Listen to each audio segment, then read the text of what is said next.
Раз, два, три, четыре, пять.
Ну да, что закончится, да. Попробую за часами последить. Я сегодня из дома, так что это более комфортно. А вот пришел момент. Сейчас я...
Молчат, да?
Hello, everybody.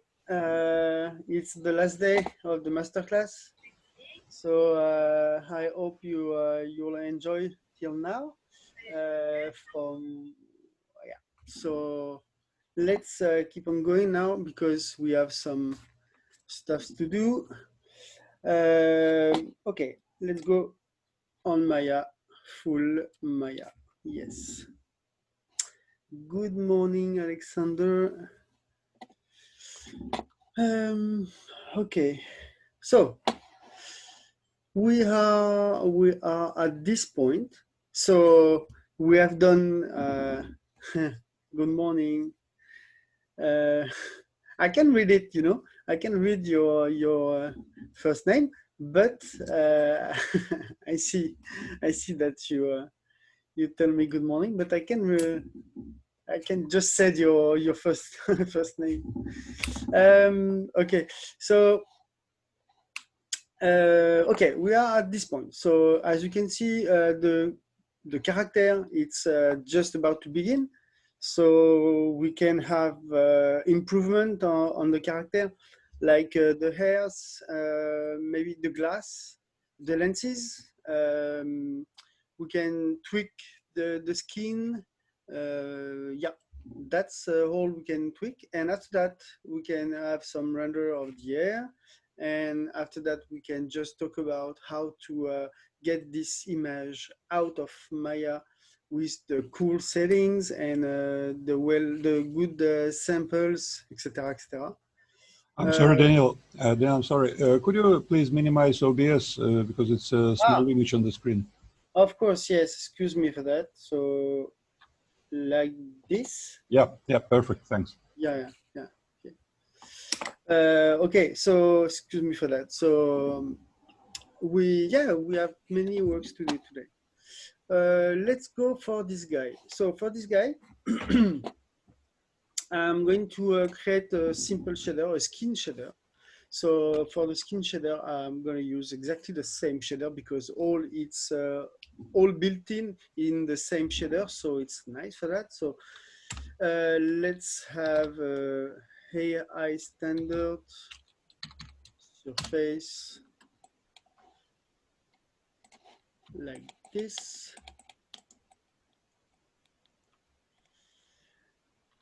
The name, it's HD skin. Yeah, this name it's obvious, so I stay like this. I select the character. Yeah, this one. Okay. Okay, so I render it. I just scope on this head. And we need to have the reference. Where is my reference? My reference, it's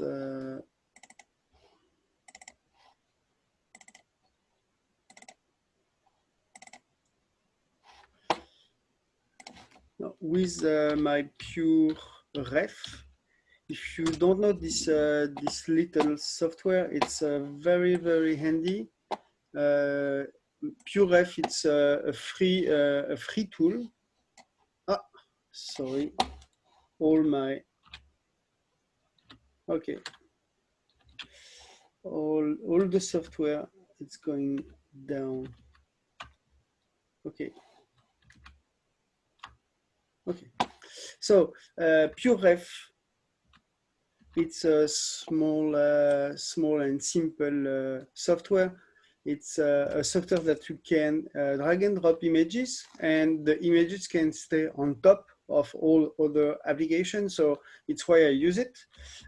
You just have to drag and drop an image in it, and just right-click mod, and always on top. Okay, it's this function I like, so it's why I use a lot. Okay, so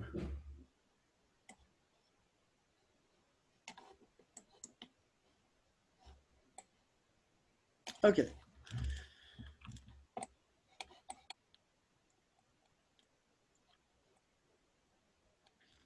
Okay, in the skin you have the subsurface tab, okay, in the shader.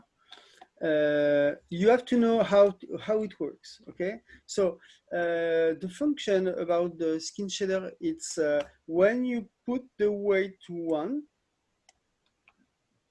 actually all the color, it's not taking any effect. You know, when you choose and you play with this, it's not getting any new effect or okay. When you have a 1 in a subsurface, all the color is not necessary. Okay, so you can just bring it back to a black.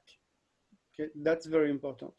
Okay, so it's like a mixer. So if you go to 0.5, so that you say it's you want to mix 50% of the subsurface and 50% of this color.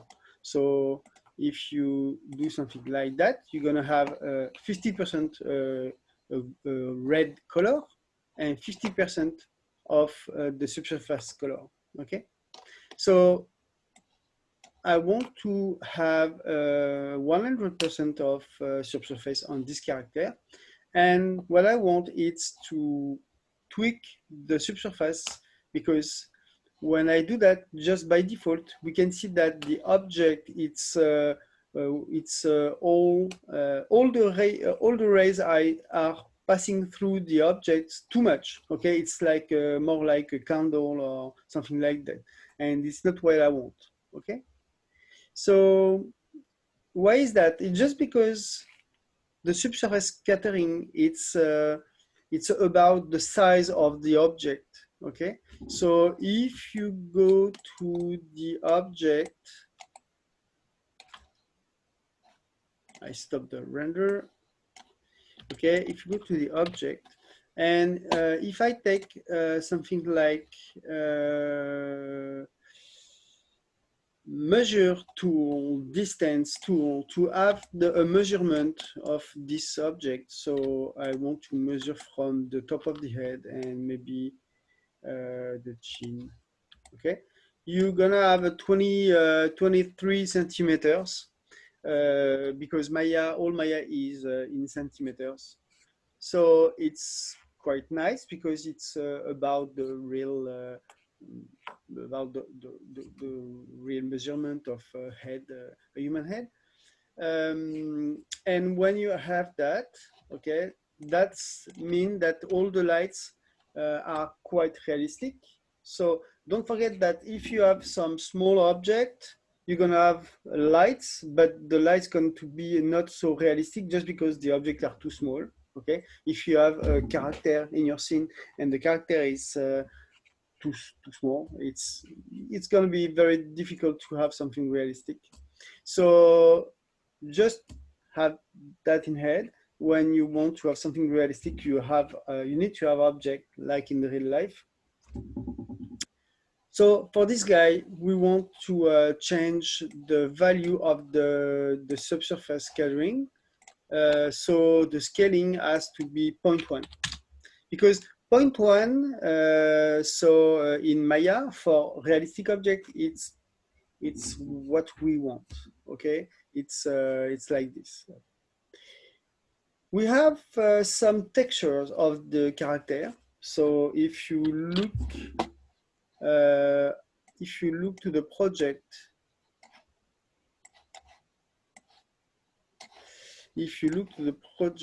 we have some texture here. Yeah. So we have some skin mid, skin near. Okay, all of that texture, it's because it was about because the project was initially done in RenderMan. So mid it was for the mid scattering, and near it was for the near scattering, etc., etc. So it's the name is not right, but the image is right for our project. So what you can do, it's take the two images, these two images, and drag and drop in your Hypershape. I want to stop this render.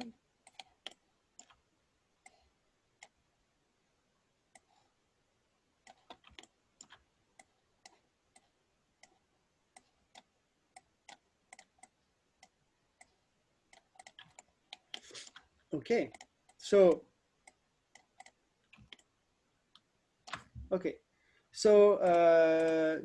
those texture we have to just to see the parameter of this texture. So for all the texture, you're gonna have to pass this filter type in off because we don't want to have extra filter on the images. Those images are JPEG, so there is the 8-bit texture. It's not nice for textures, but it's okay for our project. And all color space are sRGB. That's it's right, just because its image are 8 bits, so it's sRGB. Okay, so all texture are like this. I just need to change the file, the filter type of this one too. And after that, we can have two. We're gonna have two texture, one in the subsurface color and one in the radius.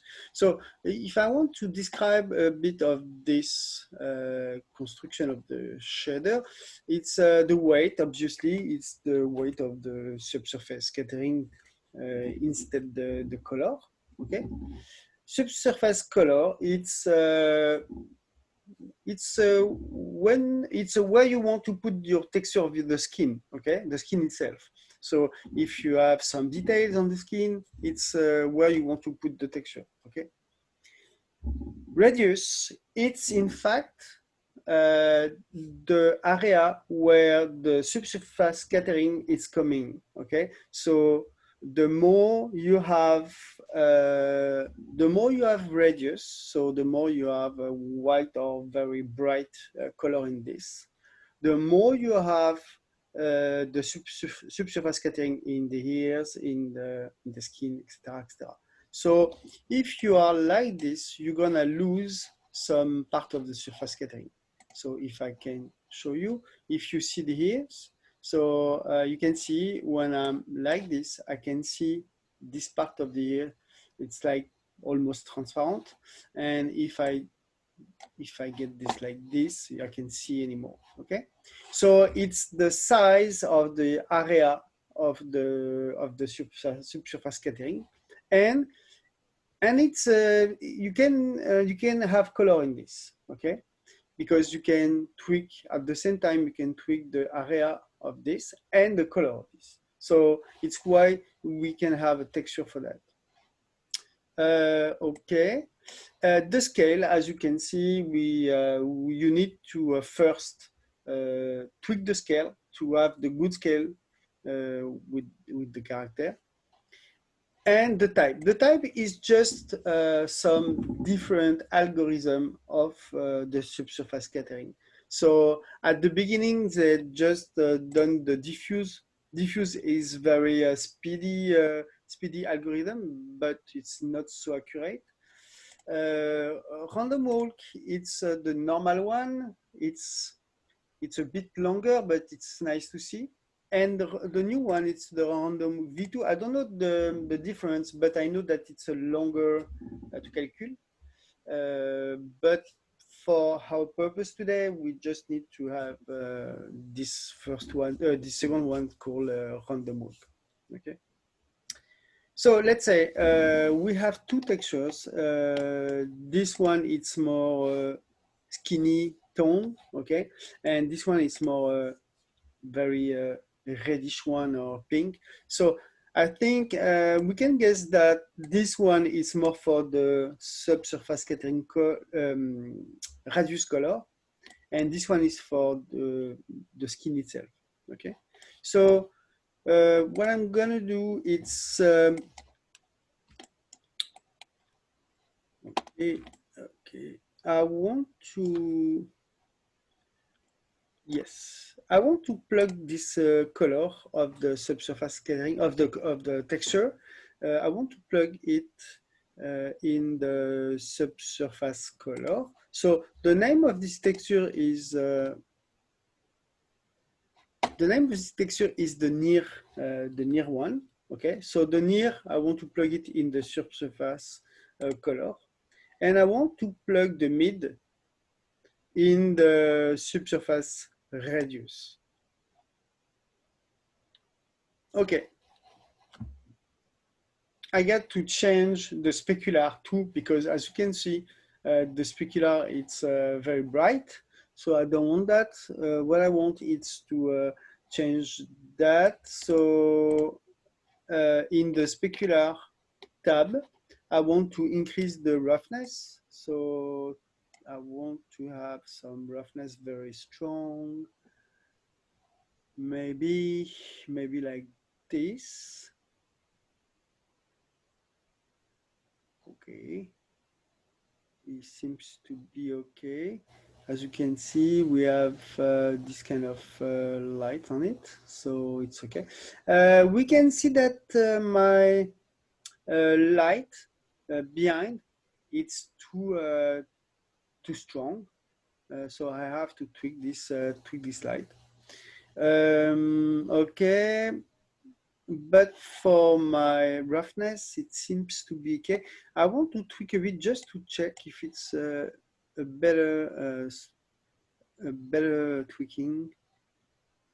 This one maybe, because this one have a bit of a point of light here. Maybe in between. So it could be 0.48. Yeah. Okay, that's nice. Perfect. Okay, that's nice. So that should be the way to tweak this. As you can see, we have a bit of subsurface scattering in there, and that's well placed. So that's nice.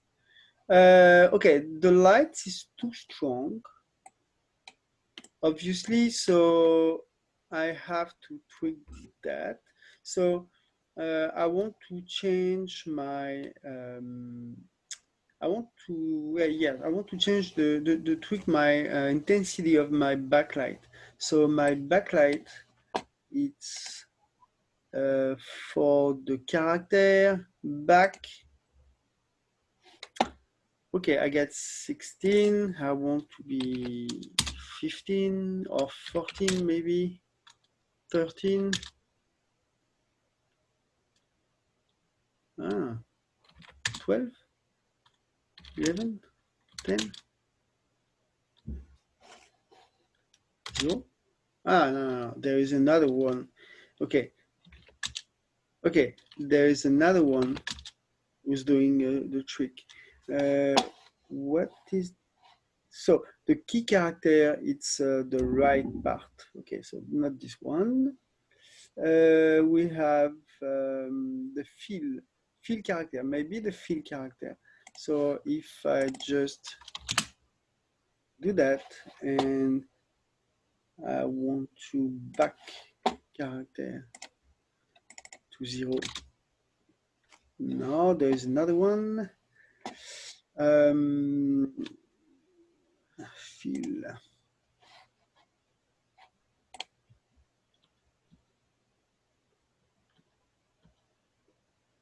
Okay.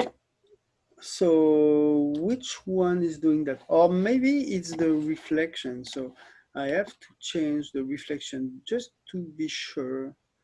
Okay, if yeah, that's the reflection of the, okay, that's why. Okay, I understand. Okay. In fact, that was the reflection. Okay. So first of all, my back character was too strong. So I can zoom in again. Okay, so my back character was 16, so it was obviously too strong. And so I need to crank this down. and I can change the reflection a bit. So maybe I can just get this intensity of the reflection down. Yeah, that's better like this.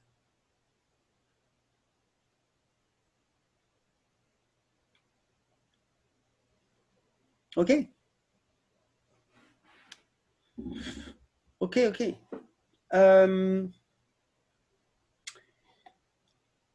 I can see that the character is a bit too light. So you see the shirt, it's quite a bit too light, and the head too. So maybe we can change a bit the feel character. Maybe we can have 11 on that. Yes. Yeah. This is better now. Okay. Okay.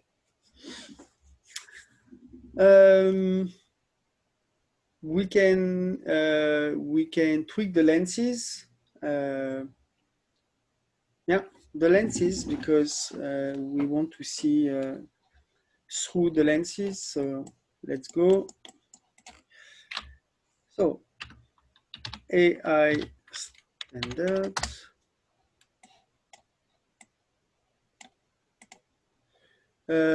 So lens is glass, HD lens glass, lens is glass. So these two objects has to be assigned to this new shader, lens is glass. For the lens is glass, I want to be transmission at 1. Fully reflective. Don't forget to change. Don't forget to change in the object for those that have not the same version of Maya. You need to change in the lenses. You need to go to the Arnold tab in the shape of the object. So you select the shape. You select the shape of the object, and you turn off the opaque. Okay. In this version is not necessary, but if you don't have the 19 or the 2020, you have to do that. If you have the 18, the version 18, you have to click on the opaque option. Okay. So lens is glass. Let's say it's okay for now. We can come to see that again after the first tweaking. We want to have another shader for the rest of the lenses. I don't know how it's called. Okay, so let's have this. Maybe the name of the objects can come.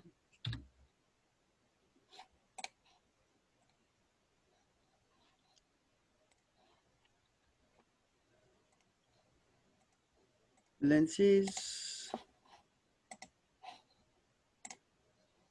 leg, yeah, leg. Let's say leg. So AI standard SHD lens leg. No, I don't want to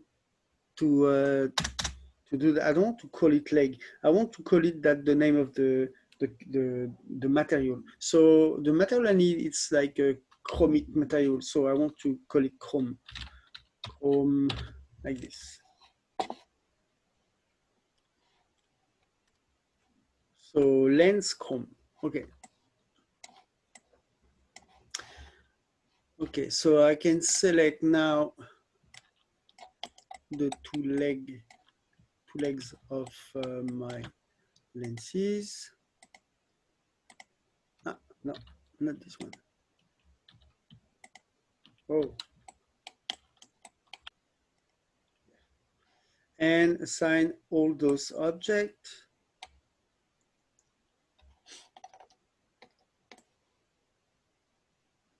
Okay, so if I want to have Chrome, it's like the first material we did yesterday with the lamp. It's a very metallic material with no color, actually. So if you want to do some chromes, you just have to get the metalness one, okay? And you just stay with the color at white. And it's gonna be the trick. That's it. You just have to do that. Okay. We can tweak some detail after that. Okay. Okay for that. Let's see the eyes now. Okay, so for the eyes, I recommend to just hide the lenses, just to have a better vision of that. So stop the render, hide the lenses. Okay, so for the eye, we have two objects. So if I go to the body eye left, yeah, we have these two objects. Okay, we have an out object, so it's just a kind of a sphere. Okay, it's a squash sphere. And we have the other object like this with something in the middle to put the iris. Okay. So why is that? Just because we want to split in two shaders. One is going to be the cornea bright of the eye, and the other one is the iris with the color. Okay, so we should have some texture. I've seen a texture of the iris. Yeah, this one and this one, eye color. But this one, it's strangely on the top right of the texture. Let's see the UV of this object. What about the UV of the object? So if I take not the output but the in, okay, of the object, so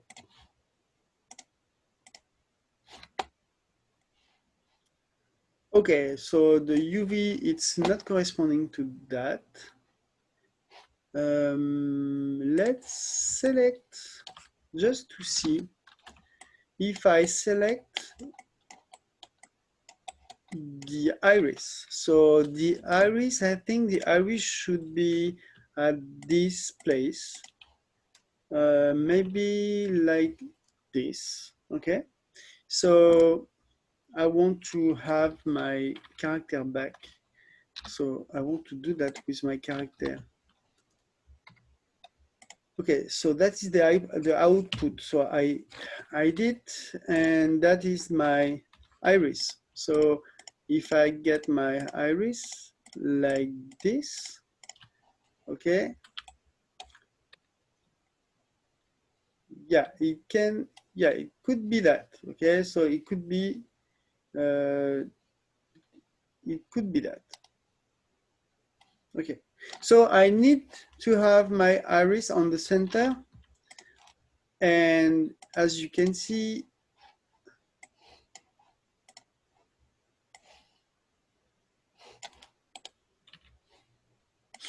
okay, so as you see, my iris has to be on the center of this image, so has to be here. Okay, so if I look at the image, I have no iris that kind. So I have an iris on top right, but not on the center of this object. So what we can do, it's just have this object and export the UV snapshot of this. So I want to have a new name. I left, but it's the same. So IUV, it's okay. It should be okay. IUV in 1K. 1K, yes, because it's very small. So 1K, it's enough. And apply. Okay, so Photoshop.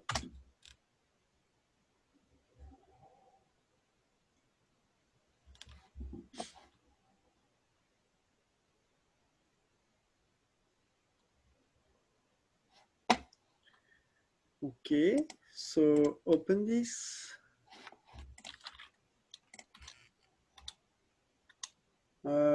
Project.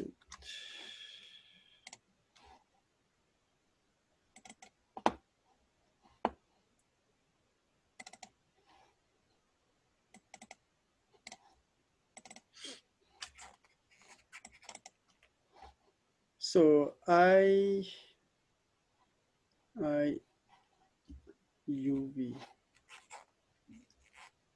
So IUV, this one. Okay.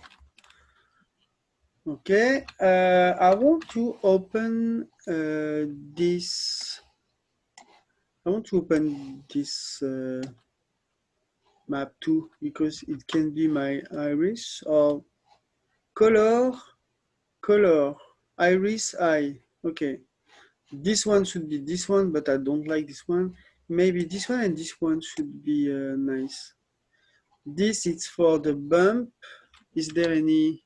No, there is no bump in this, so we don't need that. This one is just for the color. Okay, let's do that, because it should be very simple to achieve, because this is what we want on the center of that. So it should be very simple.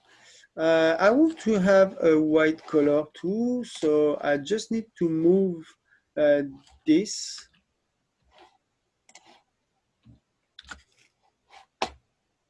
Okay, so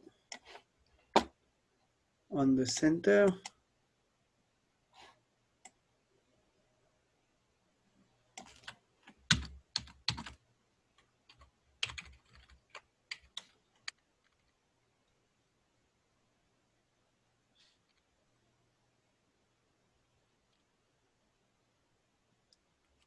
Okay, something like this.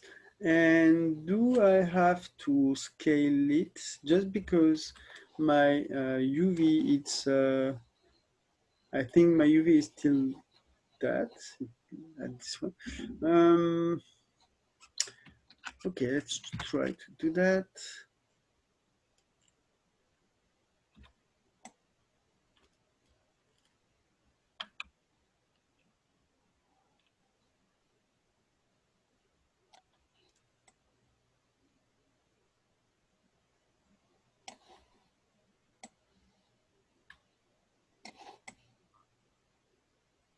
Okay.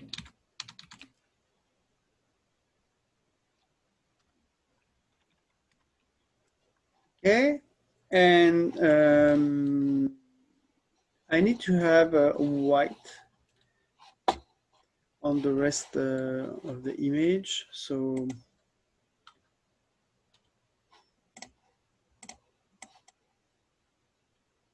I want to have a new layer just to be sure that all is white. Okay, let's try this. Okay, so IUV, no, I color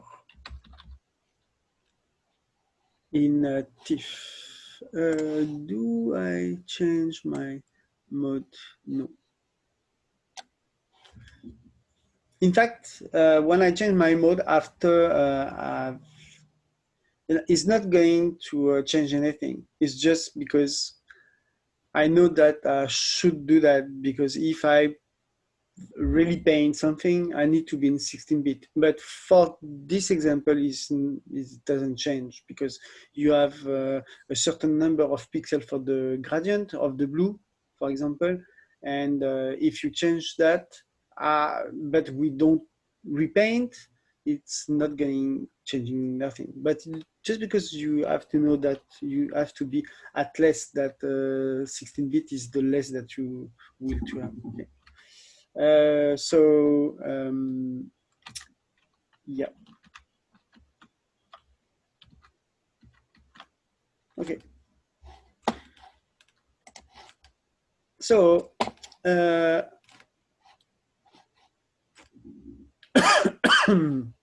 sorry.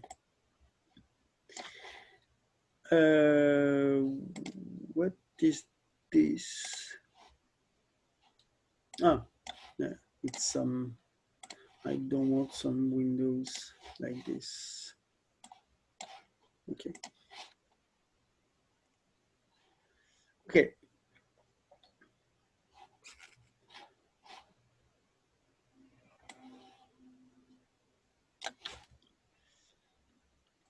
Okay, so lenses, and I want to have a new shader, space, SHD. So is the iris. Okay. My new texture. My new texture. So it's on the center.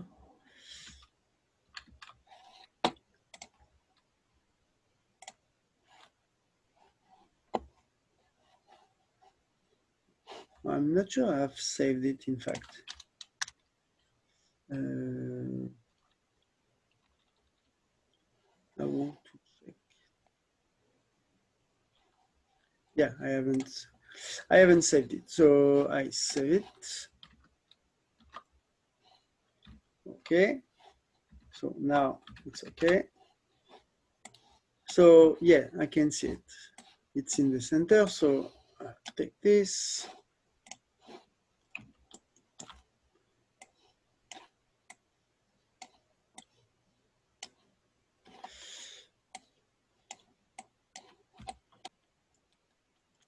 Voilà. This color has to be in off and color in color. Okay. I don't want any specular in this part because the specular will be coming from the cornea on top. Okay. So I don't want any specular on the iris and on all this part. So let's try this just to check. Okay, let's do a big zoom. Yes, and I want to change of camera.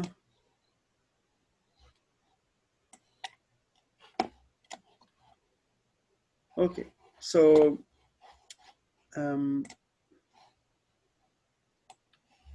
selecting this. Okay, is looking on top. I think I have to change the position of the eye. So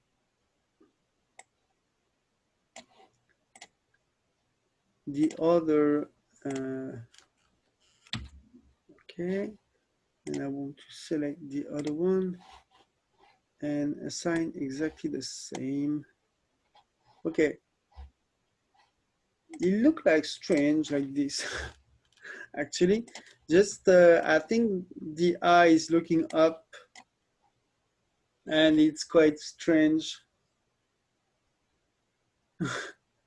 So yeah,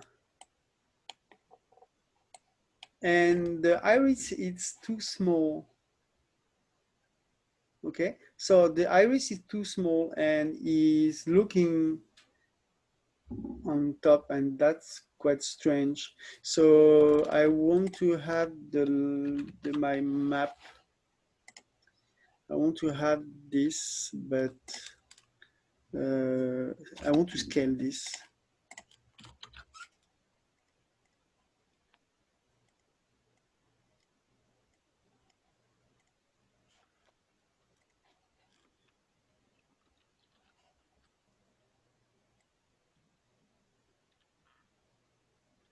Maybe let's try to be like that.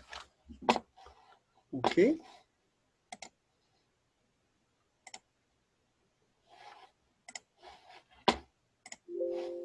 Yeah.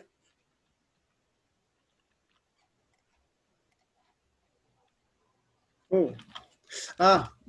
That's important to say. When you have texture in Maya, all the texture is linked to some nodes in Maya. You don't want to override just because he has a link, and you can do that. You can change that as because there is a link. So you can try something, but sometimes it's not working. Okay. So what you can try to change it. You can stop the render first, and you can go to the Arnold flush cache. Okay, flush cache is just because he has cache, because when he's doing some render, he needs some cache, texture caches, etc., etc. So you can flush it. You can just flush all the cache. So next time he's come to redo the render, but it's going to be more longer just to create the new cache. But maybe I can save now on it. So if I try it again, yeah,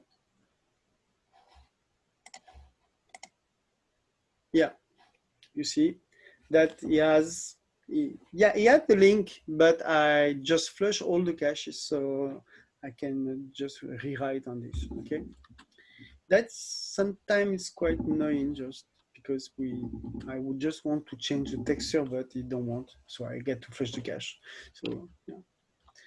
Okay, so my render should be longer this time. And go. Not so long, okay. I want to update all my render just to be sure that it take all the new texture, etc., etc. Whoop. Well, yeah. I know. I forgot. Okay.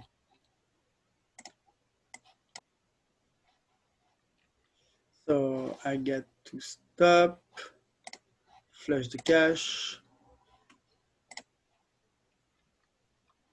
and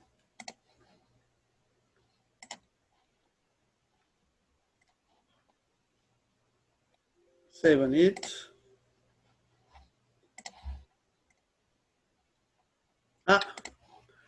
Sometimes not working. That's strange because I flushed the cache. I flush all the cache, so it should work, but obviously it don't want. If I do it again, and I just come back to my Photoshop, and I want to save it again, so this.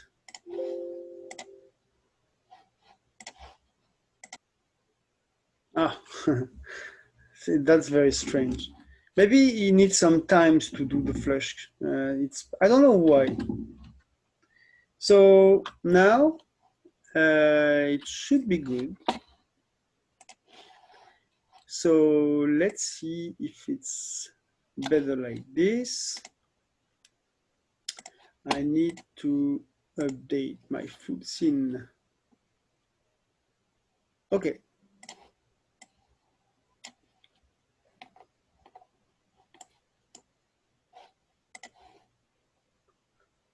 Okay, that's better in terms of sizes. Okay, that's much better. But the look are not straight away. It's up, so I need to maybe just rotate or get this side down. I don't know. I need to change it because it's very, very weird. So okay, let's do that very quickly. So I don't want any. So could I?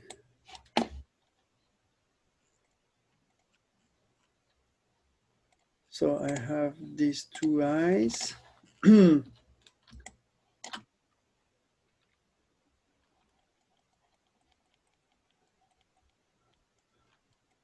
Okay, so if I take one just to see if it works, I need to be in object mode, okay?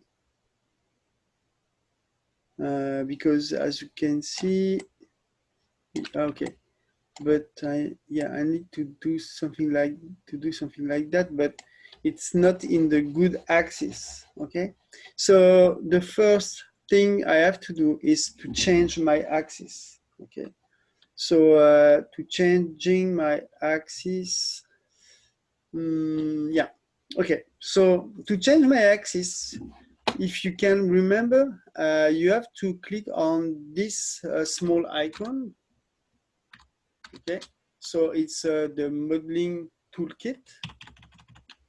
So you click on this icon.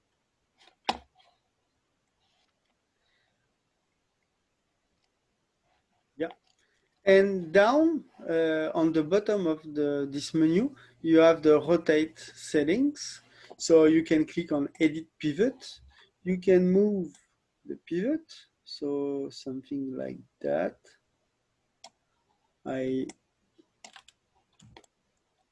guess I can do that too. Okay, so I've done my nice pivot. So I can unclick, okay? And now I get a new pivot, okay? So it's nice because I can rotate my object. Maybe if it works, we're gonna see. I can rotate my object, something like that. Okay.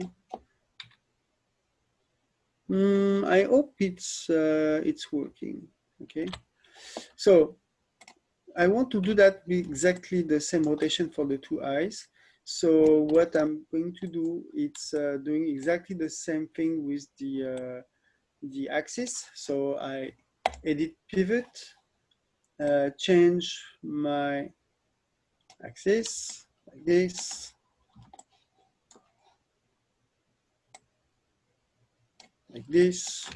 So now I can double check, okay, release, and I have my two groups. I'm not sure I've done this in the group. Mistake. My fault. Okay, I get to redo it just because I've done this on the object, not on the group. So let's do it again. So very quickly, but nicely. Okay. That is in the group and that should work now. Okay. Next. Edit pivot.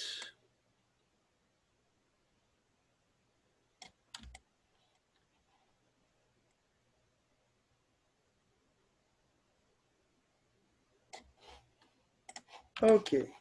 So my two groups now have the pivot. Oh, what the fuck? Excuse me. What? Oh, that is so strange because I've changed the pivot, but he reset all the pivots. That seems to be a bug for me. Let me see.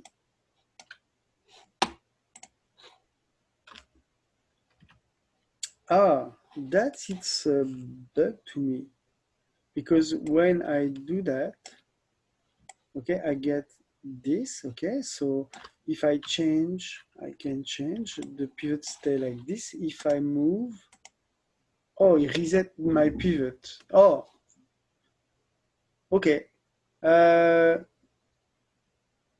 That's quite strange, because it should not reset my pivot at this moment. So,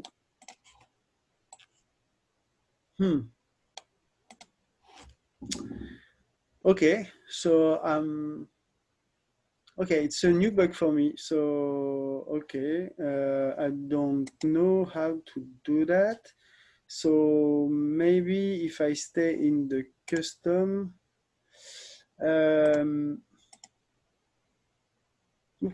okay. So I'm sorry, but it seems to be a bug. Okay, so I have to do that eyes by eyes. So it's not going to be exactly the same, but okay, it's not a problem, in fact. But I don't like this bug. So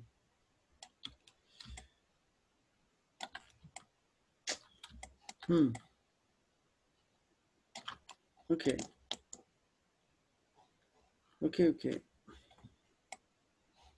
I want to save. No, I'm not save. Okay, so I want to stay like this, so, and change the rotation, because I can do with the two of us. Okay, so I have to do something like that. Okay. I need to see that, because it's a bug very annoying. Okay, so let's change the pivot again. Oh, this one is okay. I just have to do something like that. Okay, it should do a trick even too. So let's hide the out and see the render. Okay, it's better like this. Okay.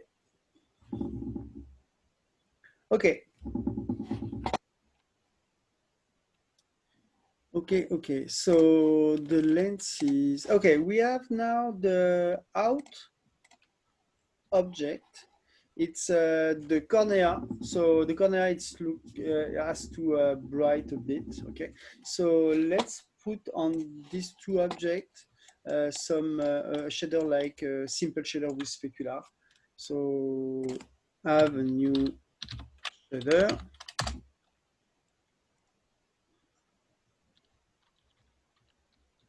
Cornea.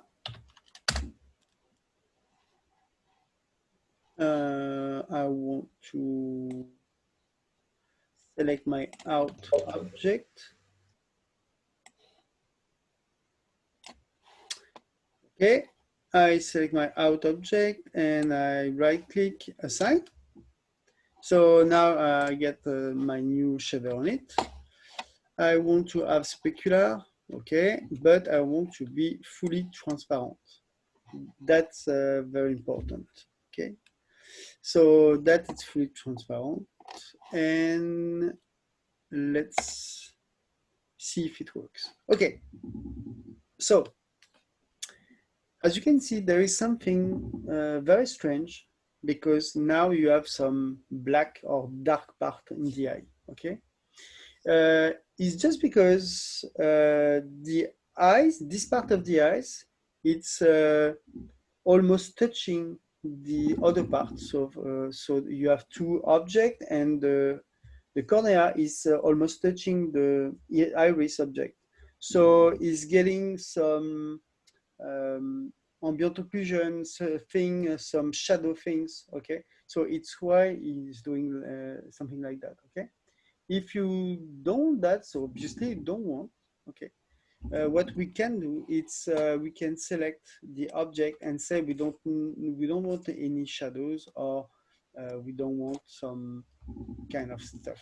Okay, so what we can do is select the out, go in the shape, and say, okay, I don't want to cast any shadow or receive any shadows. Okay, so it's in the render stat, you have to cast and receive. Okay, so it will change. Oh, that's quite strange. Cast, yeah, and receive. Is the receive? Is the receiving? No. Okay, I want to keep my receive, but I don't want to cast. Okay, let's say I don't want to cast. Okay, and for the other object, I don't want to cast. Okay, it's still black, so update. Okay, so what I can do? Opaque, because in your version you have to keep this opaque off, but in mine it's not necessary, but I do it just in case. Update.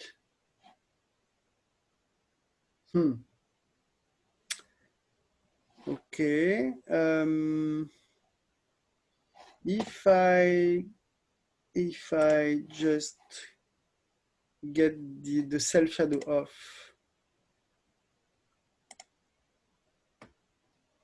no.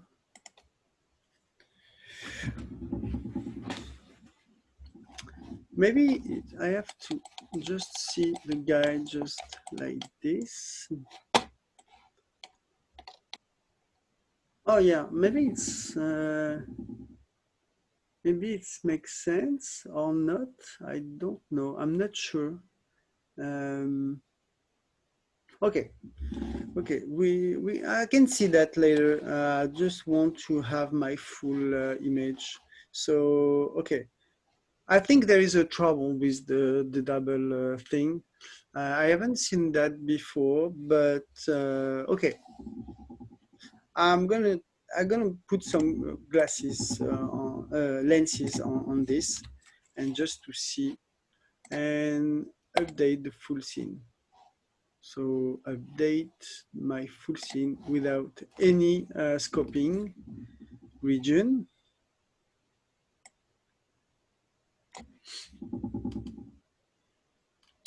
Okay, we are almost good. Okay.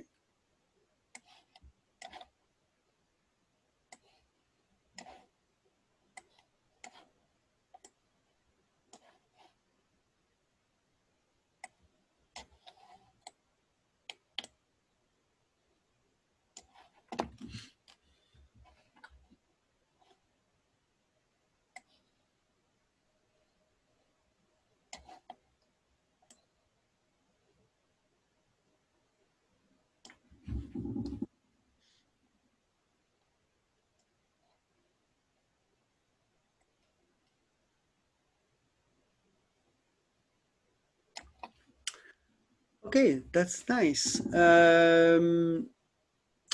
Before I can look for the trouble with the eye, because that's I think it's a simple thing, but I don't want to take some time with that, waste some time. I want you to have some hairs on the guy. So I want to show you how to have hairs, okay? There is many solutions to have hairs, but I've done the simple things to have hairs for the character. Okay.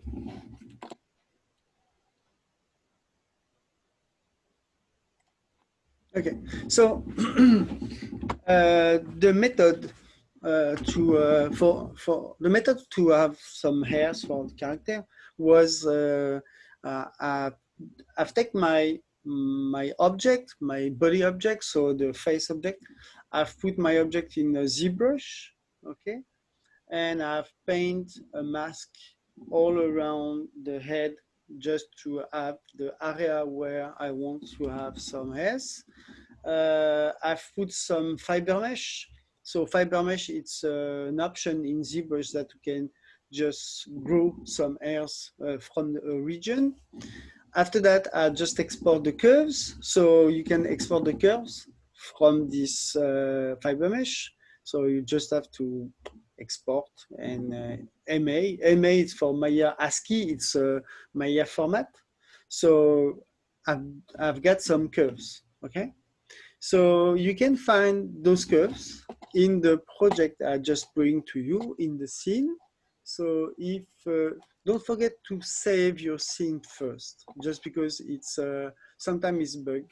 So don't forget this. We have to save. Okay. And if you go in the scene, so if you do some import, you should see something called car curve. So as I said, it's just some curve I export from ZBrush. Okay, from the fiber mesh plugin of ZBrush. Okay, there is many ways to have curves or to have hairs. You can grow some hairs with the XGen plugin of Maya. You can there is many potential with the hair. We can do many ways. Okay, so oh, okay, it's loading actually.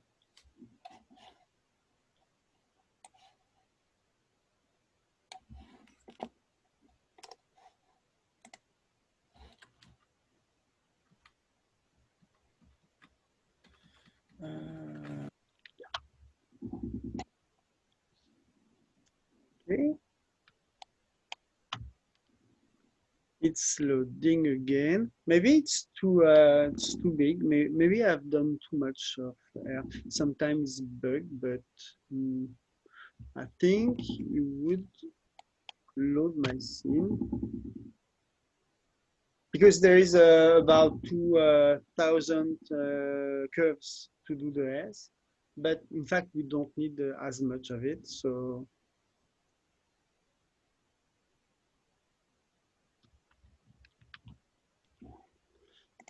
okay, he's yeah, he's processing. So now it's okay. We just have to wait for a few, some 1 or 2 minutes. I hope so.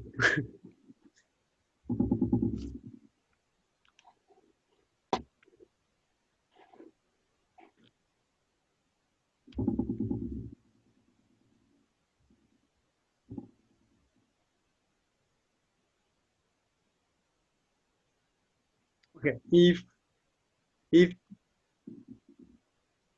that is not loadable because maybe it's too heavy, we can have the same trick. We can have the same trick in Maya. We can do the same thing with XGen or yeah, XGen can be very easy to do the same thing. So we can do it again.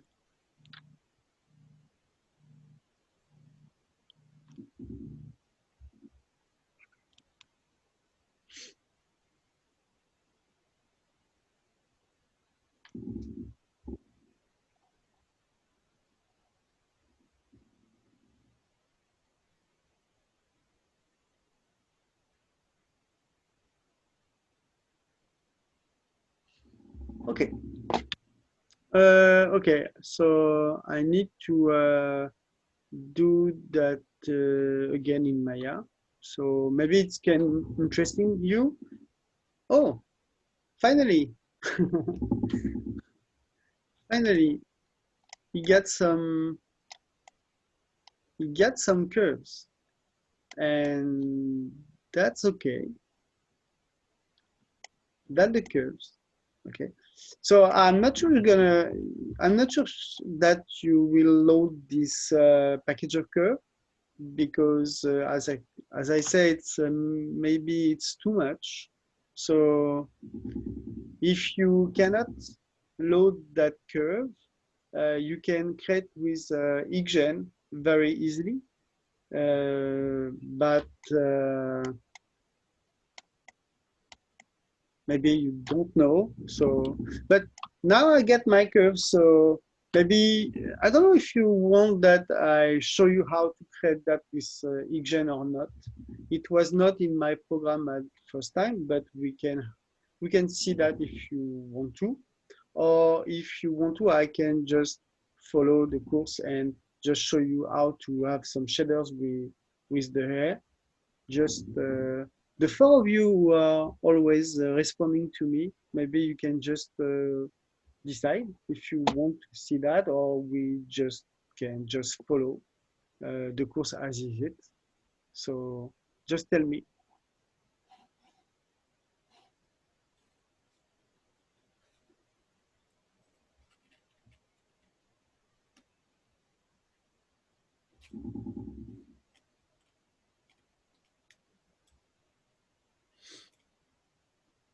No? Okay. So I'm going to follow my course. So okay. So that's the curve. Okay. Maybe there is too many curves, but you can transform this curve on air. Okay. That is quite simple and quite easy. Okay. Because this curve can be, as we say, guides. Okay, the curve imported for me Atlas. I don't mind following the course. Okay, import for me Atlas. So I don't mind. Okay, so okay, so yeah, we can follow the course. Okay, it's what I meant.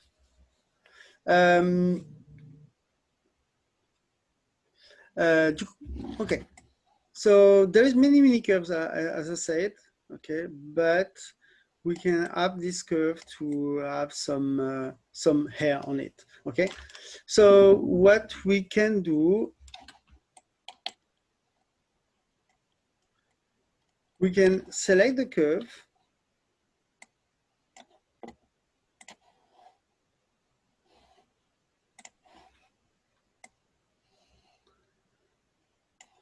Okay, as you see, there is 1,800 curves, so it's yeah, there is many curves.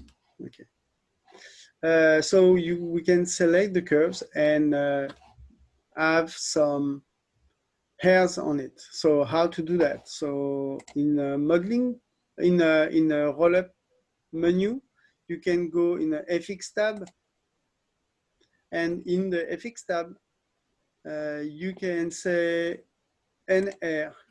Okay, there is the menu to convert all the hairs. You can say, okay, I want to have some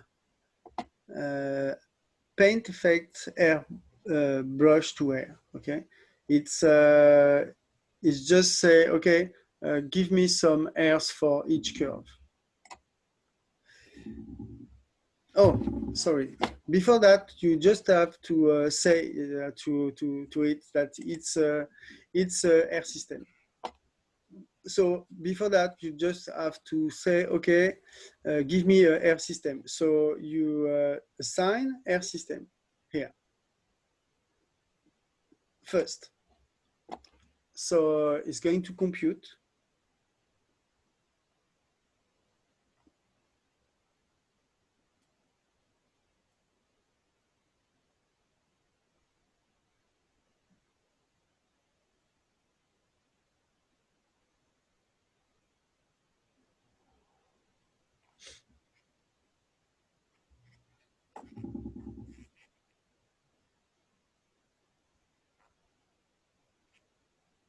It should be less longer, just because the process is just faster than to import the curve. It should be ready in few seconds.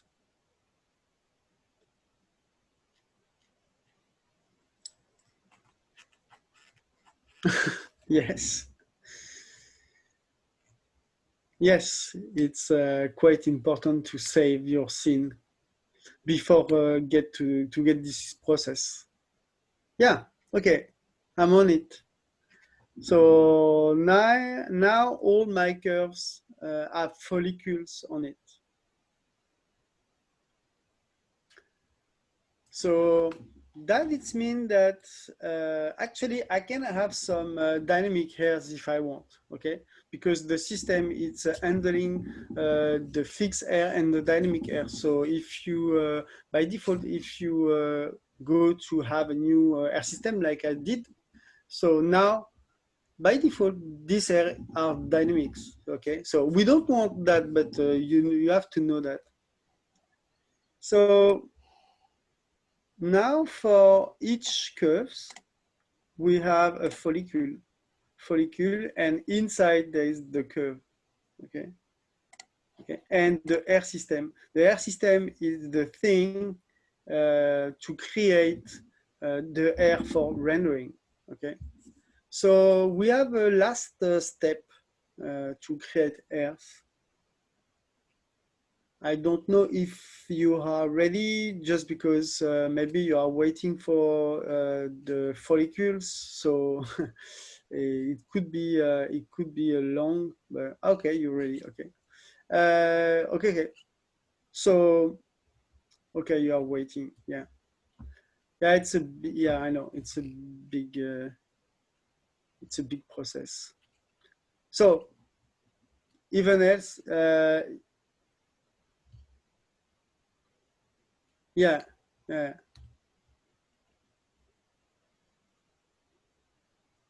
I think it should not to be so long.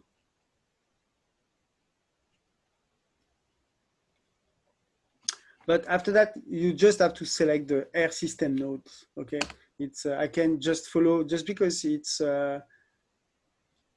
nice done. That's nice. So after that, you just have to select the air system, because you just have to say, okay, now I got my follicles, so I got my guide and my follicles. I need to transform all the hairs that I can render it, okay?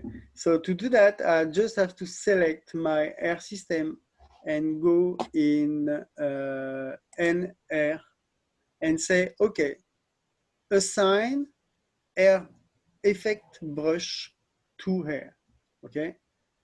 So assign paint effect brush to hair. It's very quick. It should show you that. It should show you very quickly this PFXR.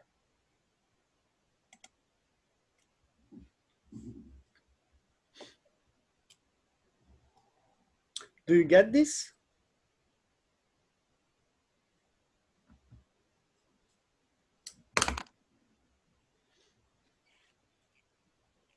Okay. Okay, so at this point,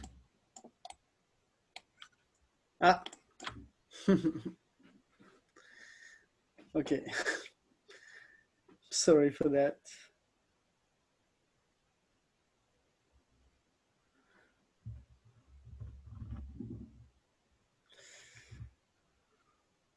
Yeah, you have saved, but which step you saved? Do you did you import did you import all the curves before save, or on air system? Nice. Okay, let's open it again and just try to have your paint effects air. Let's try if you can have, because this step should be very quick. So you just have to reopen. Ah, you got? Nice. Okay. Okay, nice. So perfect. So we can follow this step. Okay, I have to describe a bit the system of it. Okay. So you have follicles, as you can see. Yeah. So you have follicles in there, you have air system, nucleus, and you have something with all new curves, whose the name is output curves, okay, and PFX, okay. We have many nodes, okay, but in fact it's not so complicated, okay. The output curves, okay, this one, the output curves, in fact it's the curves who can move dynamically, okay, because when you want to move something in Maya with the NR, okay, he create a copy of the air, and the copy of the air, he name it output curve, and the output curve are moving dynamically, okay, and the fixed one, the fixed curve, are not moving anymore. Okay, so I can show you an example of that. So I'm gonna save.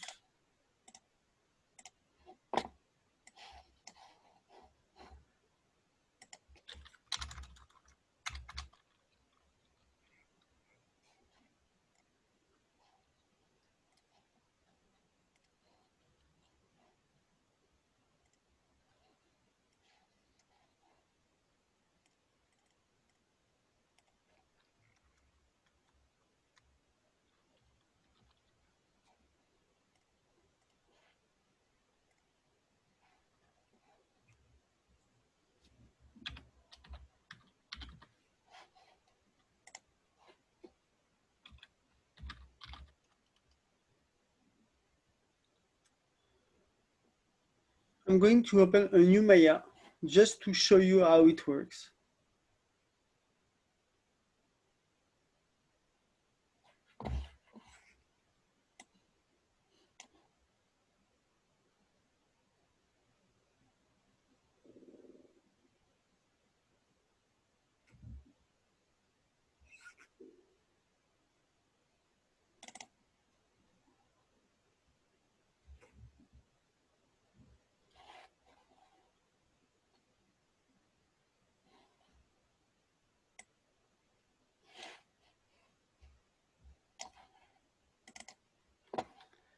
Okay.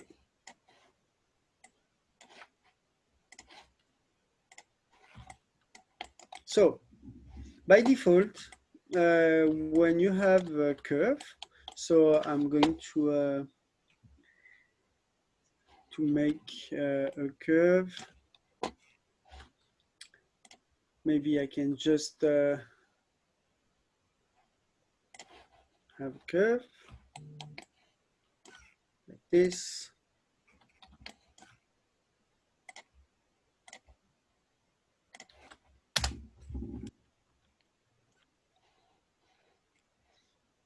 Okay, so I get this curve. So I select my curve. I'm doing exactly what we just did. So I go in NR, assign a new air system. So you have this bunch of nodes. I select my air system and I go to my assign paint effect brush to air. So we are like this, okay? Exactly the same way, okay? So now I want to playback frame maximum real time, and okay. So now when I move, okay. So now we can see what it's on the in the group, okay? So the air system follicles, you can see that you have one follicle for one curve, okay? And the curve is this, okay? And here you have something called the output curve. So as I said, this curve, it's dynamic, okay? So if you want to have dynamic, in fact, you just have to select this group. So air system follicles and move this group. So if I want to do that, I just get a key on the translation of this group. Okay. Go like this.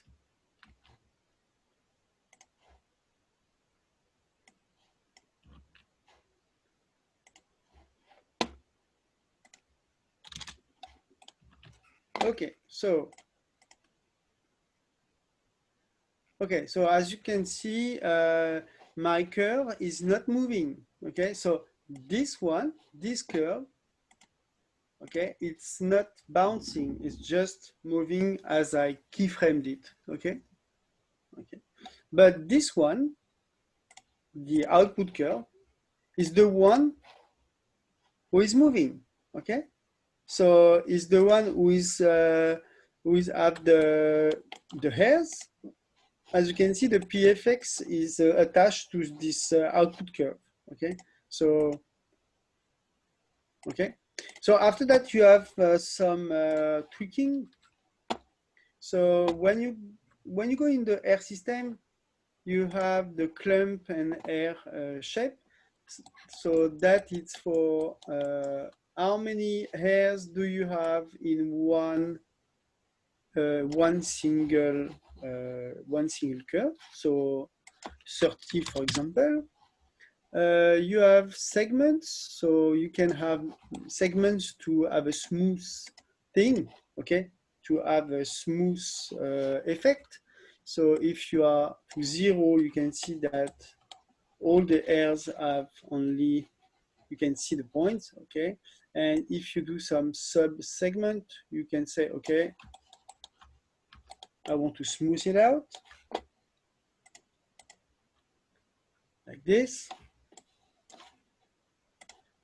You have the thinning. The thinning is just at the end of the tip of the hair.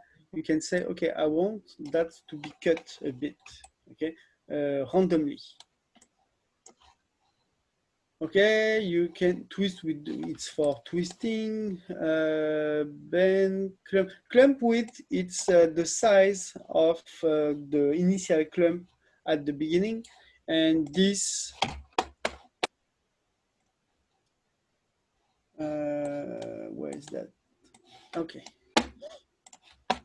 And I say, and this is the curve to say how it's clumping. Okay, so you can move the point at the tip, and you can move the point at the root. Okay, and you can have when you click on the arrow, you can have this curve, and you can put some new points to change the shape of it, like this. Okay, so that's quite convenient. Blah blah blah. You can say many. You can do many things like curling. Okay, you can. Okay, you can see that's quite curling now, etc. etc.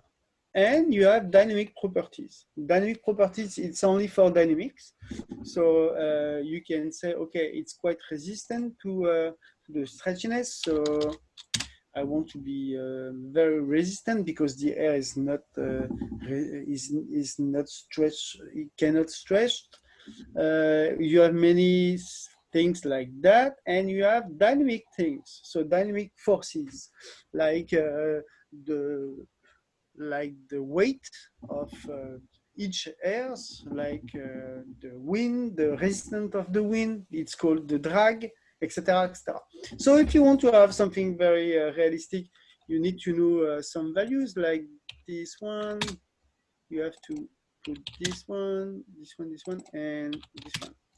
That's, I think, should be more realistic. Okay. And as you see, the hairs are moving more realistically just because we have changed some values. Okay, okay, that's the way NR is it's working. In fact, okay. So so we don't want any dynamic for our system just because we just need to have some hairs, okay, with no dynamics. But I need to show you how to change the shape and exactly this kind of shape, etc. Okay, that's my first solution to have S. Okay, there is another one. There is another solution to have S. The another solution is to have ICGen.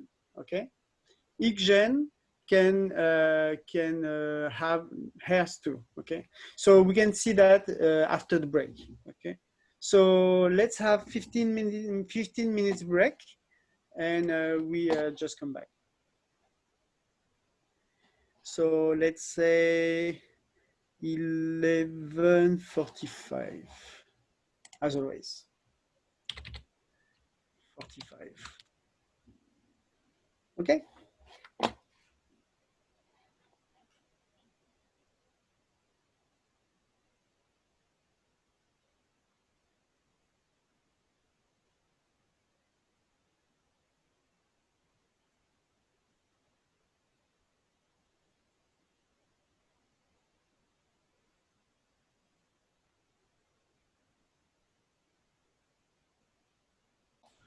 And I just want to delete all the dynamics, all the keyframes, and that's it. Okay, so it's a way to have hairs. Okay, there is another way to have hairs. It can be easily sometimes. Is to use the XGen. Okay. XGen, it's a plugin Maya where you can have hairs with. So let's see. Okay, so the best way to have hairs with XGen is that. So you imagine that's the head. So you can select part of this head to have a scalp. Okay, that's going to be better. So imagine we have a scalp like this. Okay, so I extract the faces.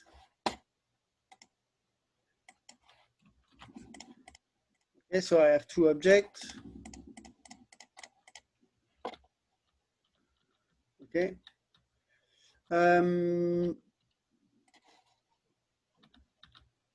Okay, so I just want to say in the history that I want to be duplicate. Okay, now I have this full sphere, and I have this scalp at the same time.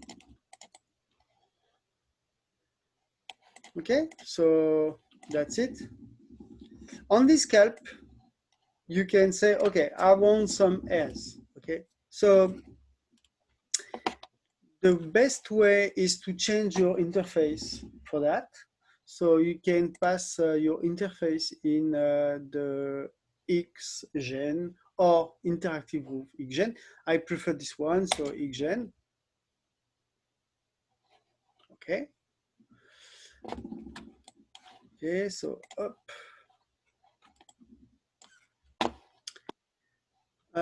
XGen. Okay, this panel. Okay.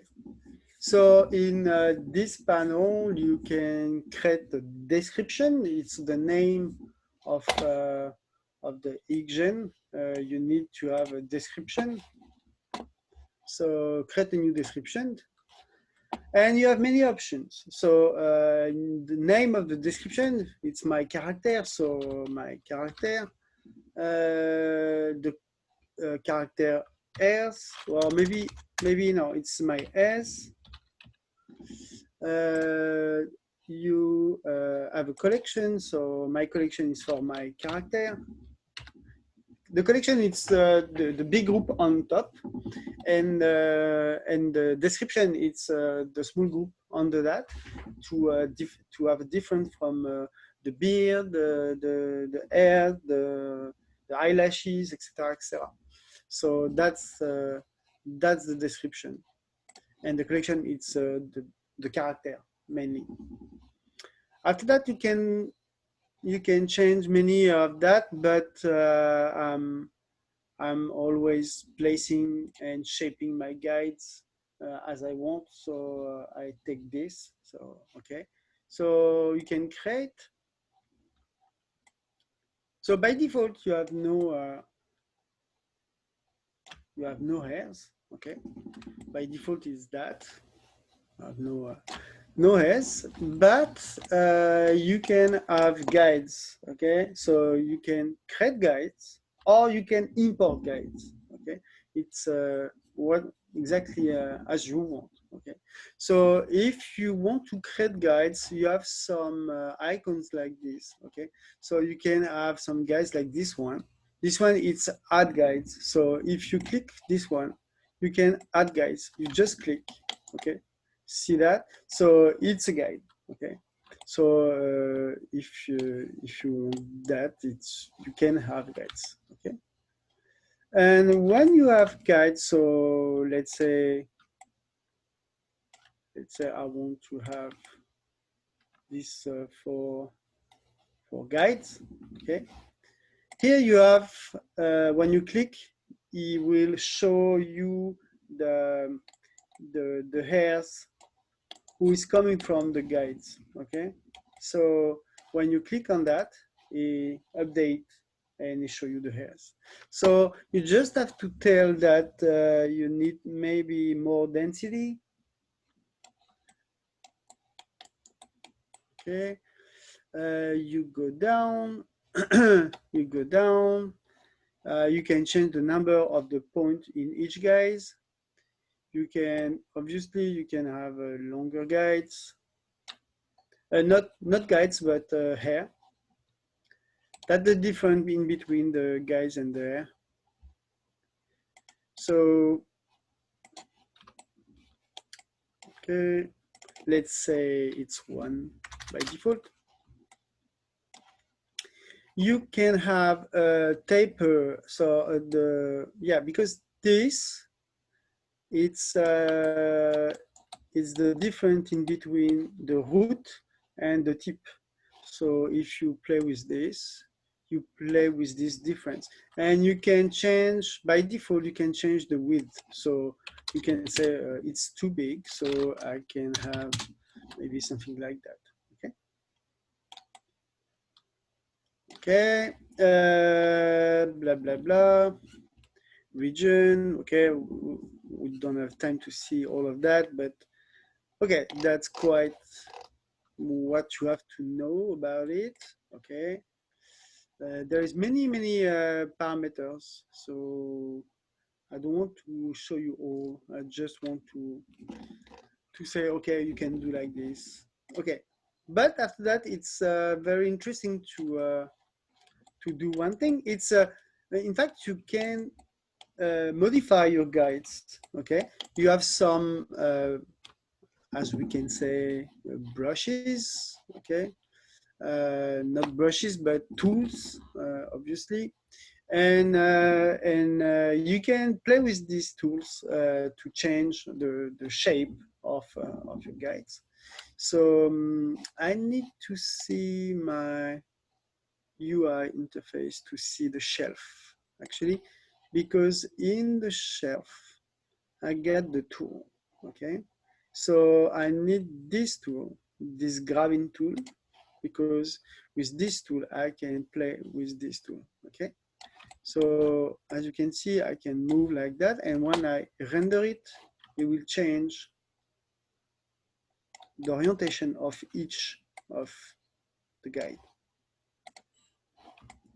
Okay, so if I want to have more long guide, I can double click on the grab tool and just lock off, check off the lock length, and and after that, when I just do that, okay, you can change the size of it. You can change the size of the brush with the B. You stay clicked on the B and the B key. and you can easily change the size of it.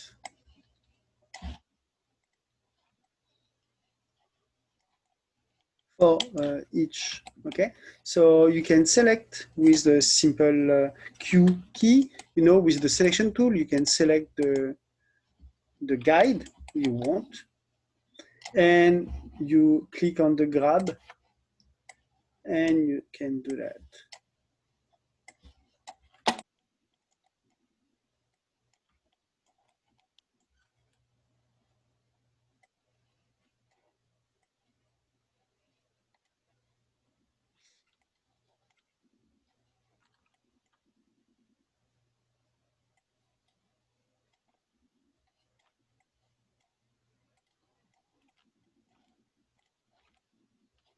Okay, so it's working like this. When you have no guides, you can create guides, and you can create a full of guides. Obviously, you can just click and create a full of guides everywhere. But you can use some lines or curves to create guides too. So if I take some curves, so let's say I want to use some curves. So I'm gonna delete the guides, because you can delete it as it's very, very simple. You just have to go there, take the guides, delete the guides, and when you play it, you say there is no more guides. So it's quite simple. Okay. So when I want to play with some guides I created, let's have some guides.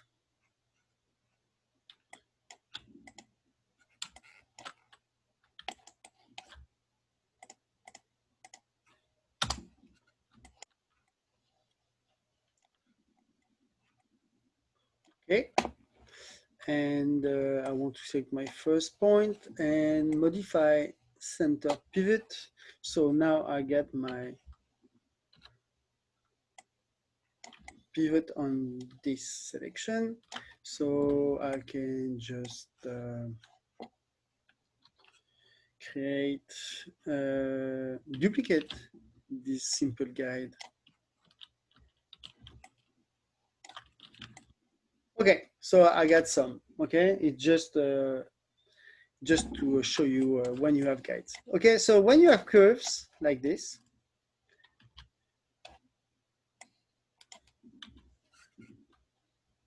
okay, when you have curve like this and you want to play with to create some guides, okay, you can go to the modifier to the utilities, and you can say, okay, I got curves and I want to have some guides. So you create on this, you select the curve,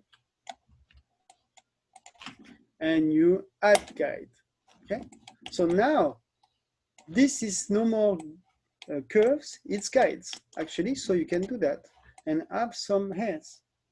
Okay, so it's very simple to do that. Okay, you just have some, I need some curves and I convert it in guides, and so I can have some heads. Okay, so that is the second way to play with the S. If we come back to the scene that I have already saved,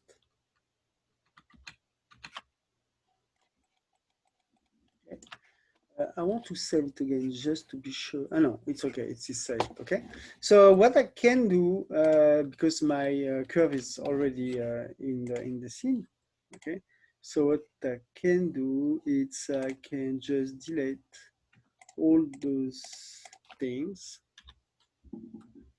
I hope it will not crash.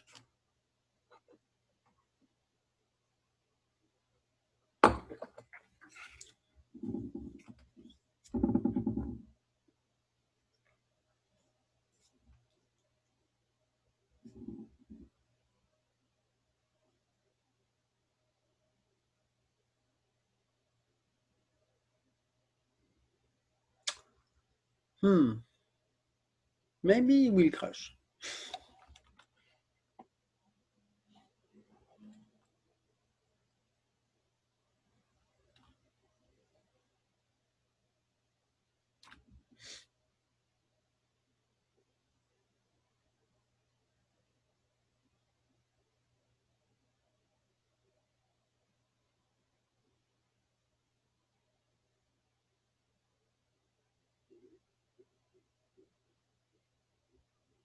Okay.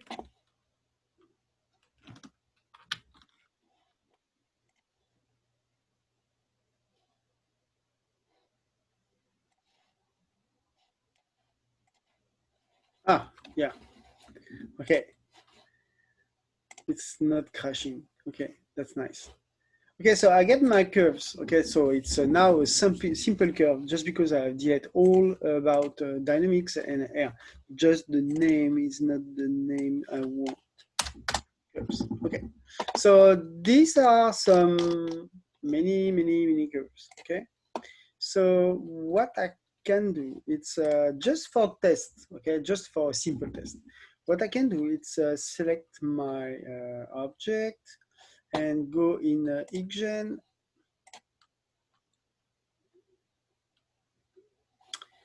Okay, create a new description. So, so let's say the name of it, it's the hairs, and the collection, it's character. Placing, create.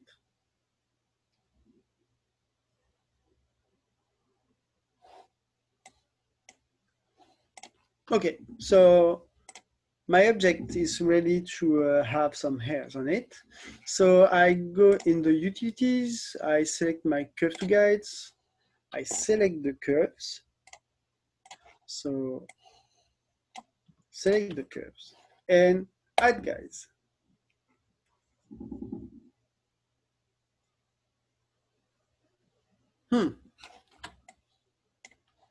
It seems to work already. It's much faster than the other thing. So I click on the DI just to see if I can have some hairs. But I don't see any hairs at all. Maybe density. So maybe I can have some density. So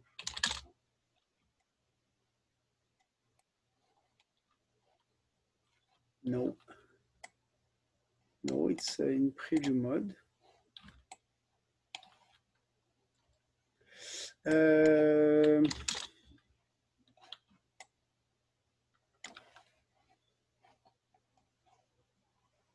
I get my guides.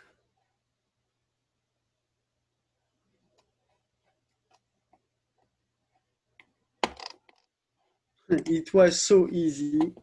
Okay, so maybe I get to change the UV just to check. No, the UV is right. No, it's okay for the UV. Okay, I show all the thing. Okay, guide color. Okay, okay. Okay, I don't know. It's not working. Maybe I have to check some things inside, but I don't want to do that now. Okay, I can see the first thing just right now. I just don't know why it's not coming up. It's not show up. So yeah, but it's a second way to do the hairs. It should work, but on this object or in this scene, it's a bit tricky. Maybe there is too much guides, and maybe I need to test with less guides first. Maybe okay. So you have just to know this second way to do it, just because it's it's working. Usually it's working. So okay, I haven't done the test before, so it's in the real life. Okay, so I'm going to load my scene. So I want to get it back to my Air Classic and load. I'm going to have a new fresh start.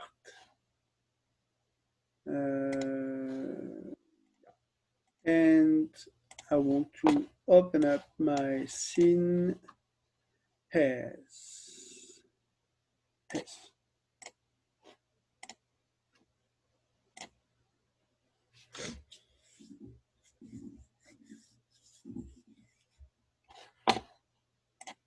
Okay. So anyway, if we want to render this hairs, we need to assign a shader.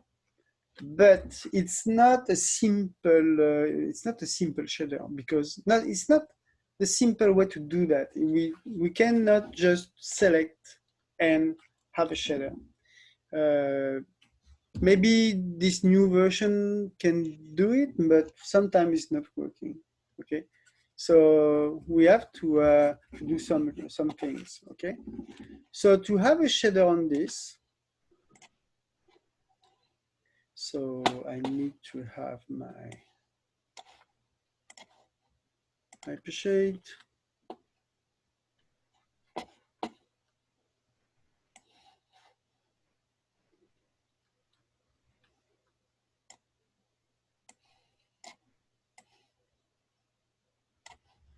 Okay, I'm in character. So what is that? Collar, shirt. Oh, it's all my character. Okay, shirt, collar, tie. Okay, it's all about my character. And this, it's the lens, the skin, the chrome. Okay, so what I can do, it's select all and just click on the rearrange graph. Rearrange graph, it's in this one. Yeah, it's and now it's rearrange, and yeah, it's easier to fix and to see the shaders. Okay, so what we can do now is to have a new shader. Okay, so I have a new shader. So here we can say AI standard, but we won't have the surface but the hair. Okay, this kind of shader we want. Okay. So to have the shader on the hair, we need to go to, I don't want any nucleus at home. Yeah. We need to go to the hair system.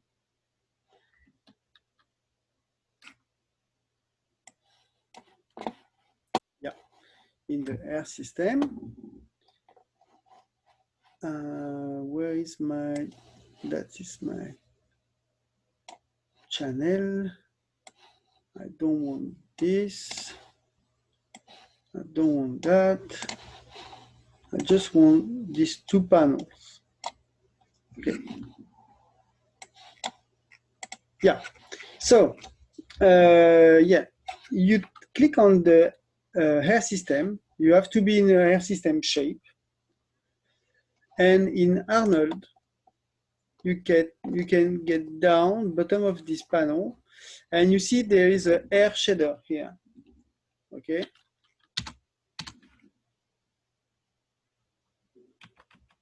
So you have to click on override hair first. So this check button, and have a new shader in that. Okay. So what you can do, it's drag and drop.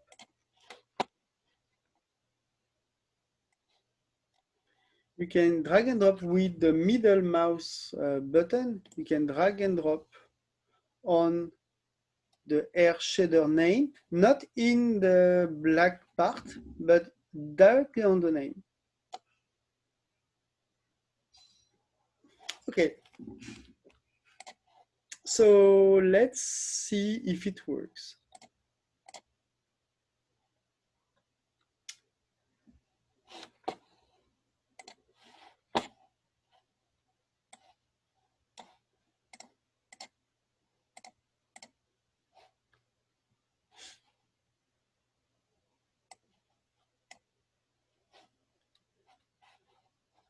Where is my window, my render window? Arnold, render window. Yes.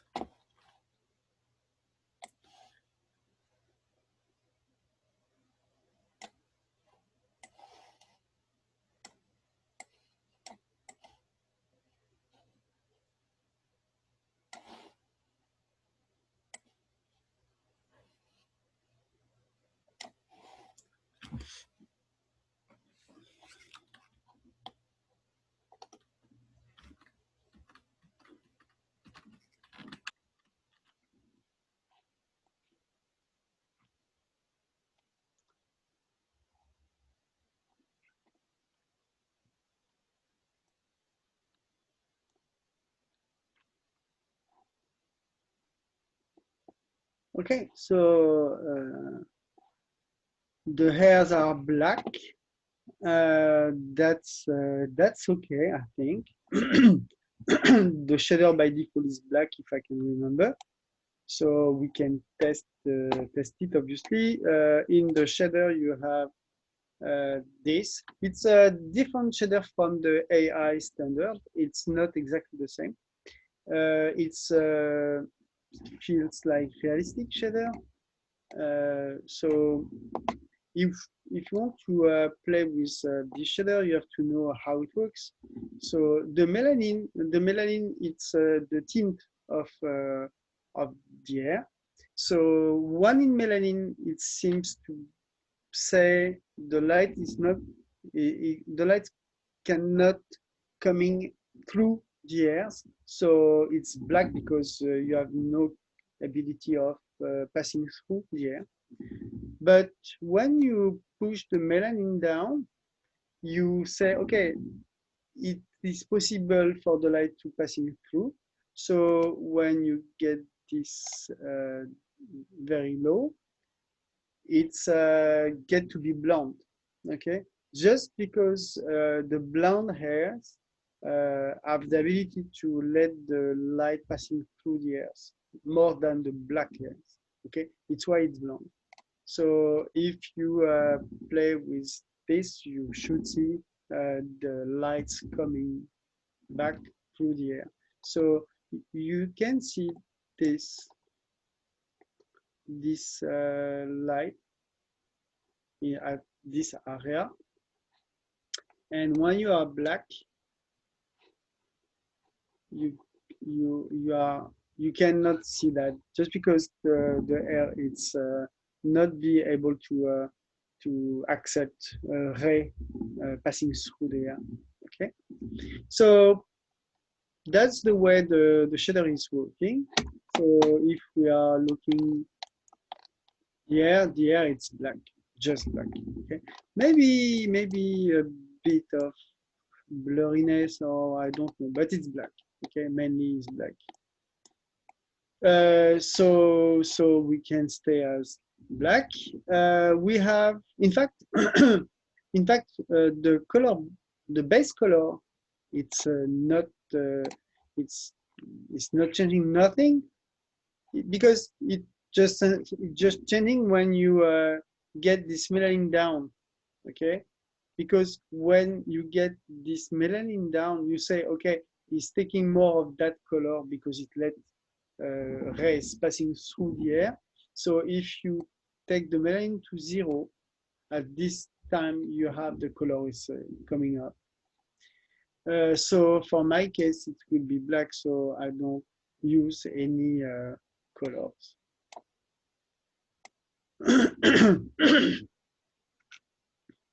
you have the melanin redness. Excuse me. You have the melanin redness. It's as it sounds. So it says, okay, we can have some redness in the air, and it's about 50%. 0.5, it's quite same as 50%. And melanin randomized, it's when some airs are some of them have red on them or have other colors. Okay, so you can change it. You can have randomness one, but you have to be more melanin to you have to be more colored melanin. Okay, so it's only working with colored melanin, so you have to be less than 1 for the melanin to see the difference. Okay, so let this back again, and you have the specular, so the specularity of the air, and the blurriness, the roughness of the specular. So 0.2, it's the base of the specular, and you can just change that. IOR, it's the brightness of the specular.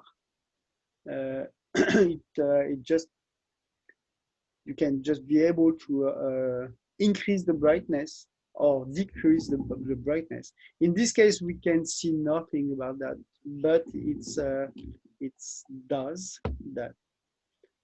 And after that, it's all things. It's not realistic, but you can play with. You have the tint. You can change the tint for the specular, for the second specular, for the transmission. So it's just non-realistic values, but you can play with.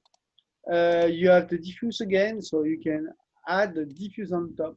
So if you play with a new color and you click add diffuse, you're gonna have some diffuse. Maybe if you want to have some color paint on the air, you can play with the diffuse. Emission, don't use it. Opacity, don't use it. It's just to make it transparent. And that's it. So it's quite different shader, but in a way, it's work as the same as the other one. Okay, so that's the air. So let's have a name. Hair. Okay, that's the air. You can play with my black hair. Okay. Okay, so we have treated the whole image. Obviously, there's many details we have to tweak, but I don't want to lose too much time on that because we need to see many things about the output of this image, of the quality and all of the texture. We have to see some things. So it's another part now, till now, it's another part. It's more theoretical part. But you need to know that to understand how to get this image out in a good quality. So now we have done all of that. We need to focus on the render settings. Okay, so the render setting is this icon. Okay, the clap with the wheel. Okay. And you have to pass this Maya software by Arnold renderer,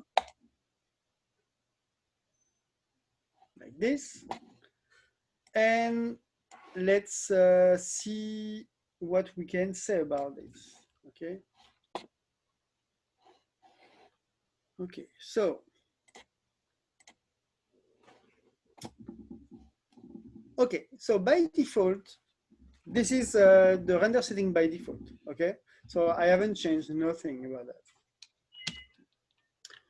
Okay, so let's talk about this. Okay, so by default, you have EXR format. Okay, EXR format, it's the format we usually get out. we usually use for the images because we want to have compositing on it. And for the compositing, we need all the data, okay? So the EXR, it's good to keep all the data. So we use EXR. You can use, if you prefer, you can use PNG, but for the PNG, the problem is you can't keep alphas, and you can have 32 bits images, and yeah, it's less better than EXR, okay? But if you want, you can have PNG, but I don't recommend, just because you're gonna lose some data. EXR, that's quite nice, and all the other format is not necessary. After that, you have the checking box. Okay, that's the compression of the format. Zip, it's nice. It's just because the EXR is quite big format, so by default he wants to be compressed. So you can say as it. Okay. After that, you have many other checkboxes. The first one is half precision. So I'm sorry. The first one is half precision. So half precision, just say what it means, or means what it says, is the half of the precision. Because the precision by default in Maya, when you do a render, it's 32 bits, okay? That's the name of the thing, so it's the precision. Okay, so if you click on this box, you say, okay, I want all my frame in 16 bits. It's nice, it can be nice, okay? 32 bits, it's for big compositing, and if you need some very big data like ZDEF or other stuff, okay? So 16 bits is nice. So you just have to click on half precision, okay? After that, preserve name, you don't need to click on that. It was a whole feature. Tiled versus autocrop. It's or you click on tiled or you click on autocrop. Okay, it's not the same at the same time. Okay, it's not. You don't have to click on the both at the same time. Okay, so if you are in tiled, that means you want to composite your image. You want to composite your image on After Effects or all that kind of software. Okay, if you want to composite in Nuke or Fusion or that kind of software, you need to click on autocrop. Okay, why is that? Just because tile, it's the way he cut the image in a small tile, okay, small tile, and After Effects can upload the image with the tile. So he's good at it, and he can optimize the speed of the update with tile. If you click with the autocrop doesn't work in After Effects, but work in Nuke. It's when you have something and an object and all behind is black, okay? So he knows that the behind is not black, but it's nothing, okay? So he just wants to update the object on the center. So he will not try to update the black parts. He will just update the object on the center.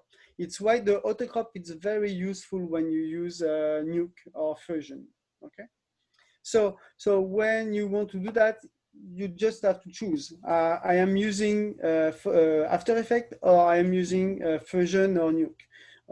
Okay, so you just have to click on the good one, okay? For my part, I use Nuke, so I will do autocrop. Append, we don't need to append something, we need to merge, okay? merge AOVs. So we're gonna see what's the AOVs, okay? But for now, I'll just explain very quickly. AOVs is this part of the render settings. It's the part of your image. When you have an image, you want to split this image in AOVs, okay? So AOV is a part of image, diffuse, specular, and SSS, etc. All that called AOVs, okay? So you can split your image in many images that you can composite after. So AOVs is taking form in this tab, but you have to choose in this first common tab to merge these AOVs in one frame. It's that it means that if you are in EXR format, it can stack all your paths in the same image. Okay, so don't forget to check the merge AOVs when you are in EXR. It's better to use like this. We don't care about the metadata for now because we don't use it. If you have an animation, you can use the system of naming for the animation. So by default, you are in name point extension, but you need to get that to name point hashtag point extension. Okay, that's the only name who is working, in fact, because all the other name it's for, I don't know, it's for old format or old fashioned of way to do that, but we don't use the other name. So that is for After Effects, but even in After Effects, it's not good to use it like this. The only who is working for all the software is this one. Okay, name dot number, because hashtag is number of the frame, dot extension. Okay, is the only name. After that, you have the padding. The padding, it's the number of character, numeric character. Okay, for the image 1, you're gonna have 0, 0, 0, 1. It's for padding. Okay, for the image 100, you're gonna have 0, 1, 0, 0. Okay, you're gonna have always a 0 on top. Okay, just because it's a question of ordering the image. Okay, when you want to see all your image, you want to see the image in a good order. To do that, you need to have frame padding. Start frame, end frame, that makes sense. By frame is just you want to have, let's say, I get 100 frame, but I want my render, just render 50 frame, one each, okay? So you do that, you do by frame 2, and now it's gonna render the 1, the 3, the 5, the 7, the 9, the 11, etc., etc. Okay, so it's the by frame. The camera, obviously, up. Let's say I want to be in camera master, and the custom is for the format actually. So the format of this scene, it's a special format. Okay. It's a non-conventional format, but you have many preset format.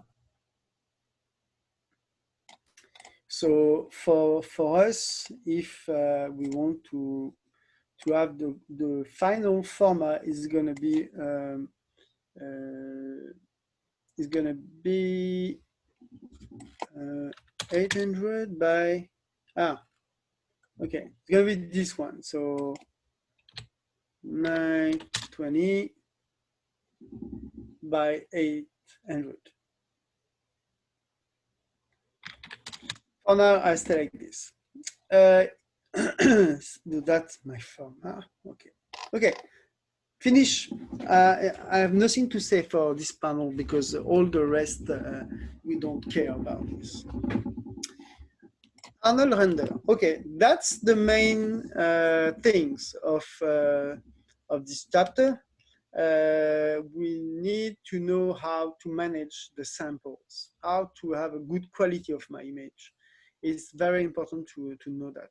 Okay, so in Arnold, you have a very specific way to function, okay? So, okay, you have this, it's called sampling, okay? You have camera AA, so AA, camera AA, diffuse, specular, transmission, SSS, volume, indirect. Okay, what it means? It means that the diffuse, the specular, the transmission, the SSS, and volume indirect, it's one part, okay?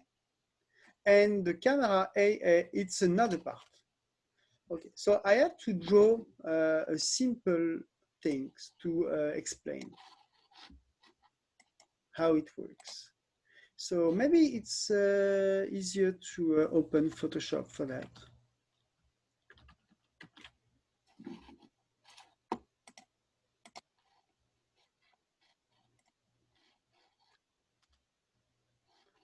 Okay. Okay, so the system works like this. So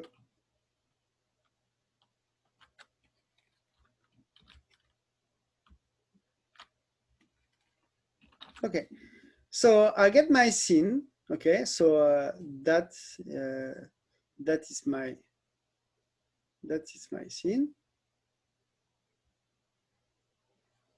Okay, with my object. Okay, my object on it. Okay, I get my camera, who is looking like this. Okay. The way the sampling system is functioning is you have the diffused, specular, transmission, and all of that. Okay, so in the scene, he can compute the diffuse. So the diffuse, it's the color actually, and the bounce of the color actually. So the diffuse is when you have, so diffuse, it's when you calculate the color. So it's the color, and the bounces. Okay. So when the camera is looking here, you see, okay, if there is a diffuse, so you see the bounce coming back to the camera. That is the way you see the diffuse, okay? So exactly the same thing for the specular. When the object is calculating the specular, it do the same. He cast a ray to ask the question if there is some specular. So if there is some specular, he come back to the camera and get the specular back, okay? So exactly the same.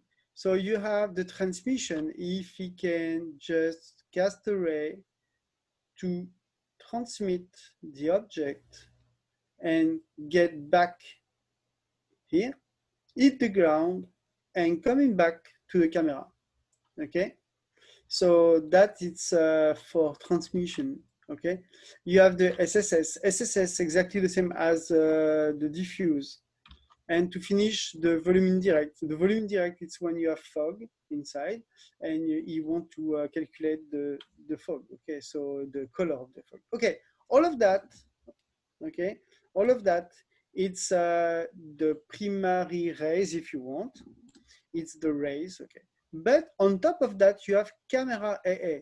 Why is that? Just because at this point, so I'm gonna change color. Okay, so at this point, you have a screen. Okay, and all those information come from the center of the scene and come back to the screen. Okay, and when he's in the screen, he have a new sample of this. Okay, so first samples is going to be the scene itself, and second pass of samples is going to be the screen. Okay, so if I come back in Maya, that it means that if you are changing the diffuse, to know what the sample is going to be, you have to multiply the diffuse by the camera AA, because if you are 2, it's not the final sample. The final sample is 2 by 3, okay? And because it's Arnold, all of that values are squared. So this means, so if we want to have a test, just a test of the calcul, we can do that to understand. So we have 2 by 2, it's 4, okay? And we have 3 by 3, it's 9. So it's 4 by 9, and 4 by 9, you have the result here. You have 36, okay? So 36, it's your samples, okay? It's your max samples, okay? So if you, it's quite simple to calculate. If you do that, you see 81, because 9 by 9, it's 81, okay? So that's mean if you have some values in the diffuse because you think that that's a good values to have, don't forget that these values is multiplied by the camera AA. All the values, so the diffuse, the spec, the transmission, the SSS, and the volume are all multiplied by the camera AA squared. Okay, I know it's not making sense as it, but you have to know that just because if you just crank up this to 8, you have to know that all the other values are coming increased, okay? So be careful of this value, camera AA.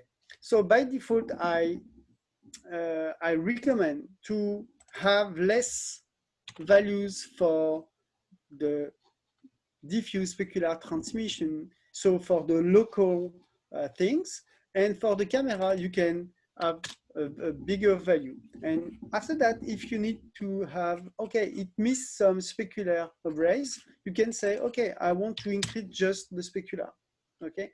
In fact, they have done this just to have the ability to optimize the render. Okay, so let's go to the other things. That it's a thing, okay? You have the adaptive sampling, okay? That's adaptive sampling. I'm not sure you get this in Maya 18, okay? It's directly depend on the version of Arnold in Maya.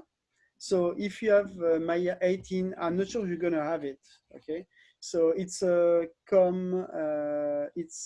fresh things are come the, you got? Okay, okay. Okay, so for, okay, if you have the last, okay, if you have the last Arnold engine, you get this, okay. So adaptive sampling is working like that. When you just click on this, you say that, okay, what you say, in fact, you say, okay, I want to have a max camera AA like this one to 20. It means that you have a camera AA to 3 and the max to 20, okay? And to know what's gonna be, if it's gonna be 3 or 20, you have to change this, okay? The adaptive thresholds. So if I try to make you a simple drawing,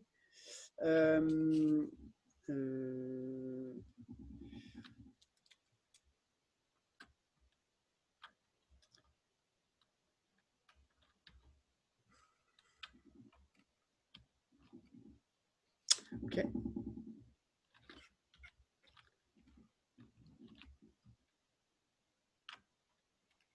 Okay, so imagine you have the threshold. So the threshold, it's like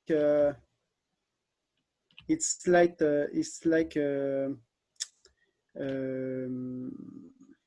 I can say, I don't know how to say that, but it's like a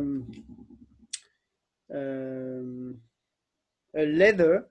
No, okay. You have some values to 3, and you have some 20. Okay, that's the range. Okay, it's a range. Okay, that's the range.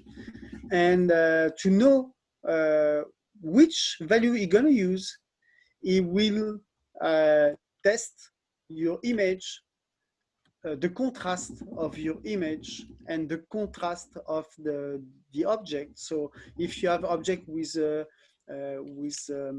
many details, like because you have some displacement map, etc., it will see that as a big contrast. If you have only a flat plane with a texture, it's not going to have a big contrast. So, and with the threshold, so the thresholds going to focus on a special number for each pixel. So if he sees this pixel as a big contrast, is gonna crank up the value.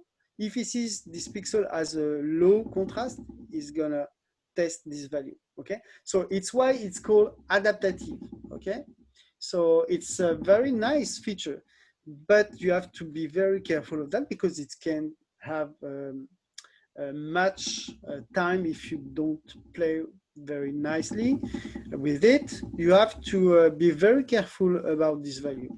So in my case, I like to play with 12 max, and it's too low for me, because the value, the less is the value, the less the max is gonna use of this camera AA. Okay, so the more you have value, the more you have here, the less you have here. Okay, it's the inverse. Okay, so if you want that he used less value, you have to get this up like this, and now you know that the value is going to be in between 3 and 12, but he is going to take less value as he can. Okay, so it's complicated to explain. You have to test with a simple sphere maybe, or with texture and with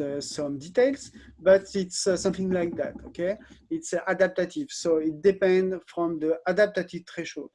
You can have a big value here. You have to be careful of this value. It's the most important values, because this is determine the high number you will use. Okay. Clamping. Clamping, it's a feature we try to don't use. Okay, because as it sounds, if you clamp something, it's you cut something. Okay, so it's not nice. Okay, but sometimes you will have to do that when you have some dots very bright. Sometimes you have some pixel very white, very bright. It's just because the light, it's sometimes it's just because the light, it's too hard, too heavy, you have an intensity too heavy. Okay, so it casts some rays very bright, too bright, and in the image it's gonna flick.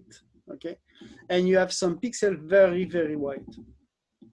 So you can clamp those pixels and you can say, okay, I want to clamp.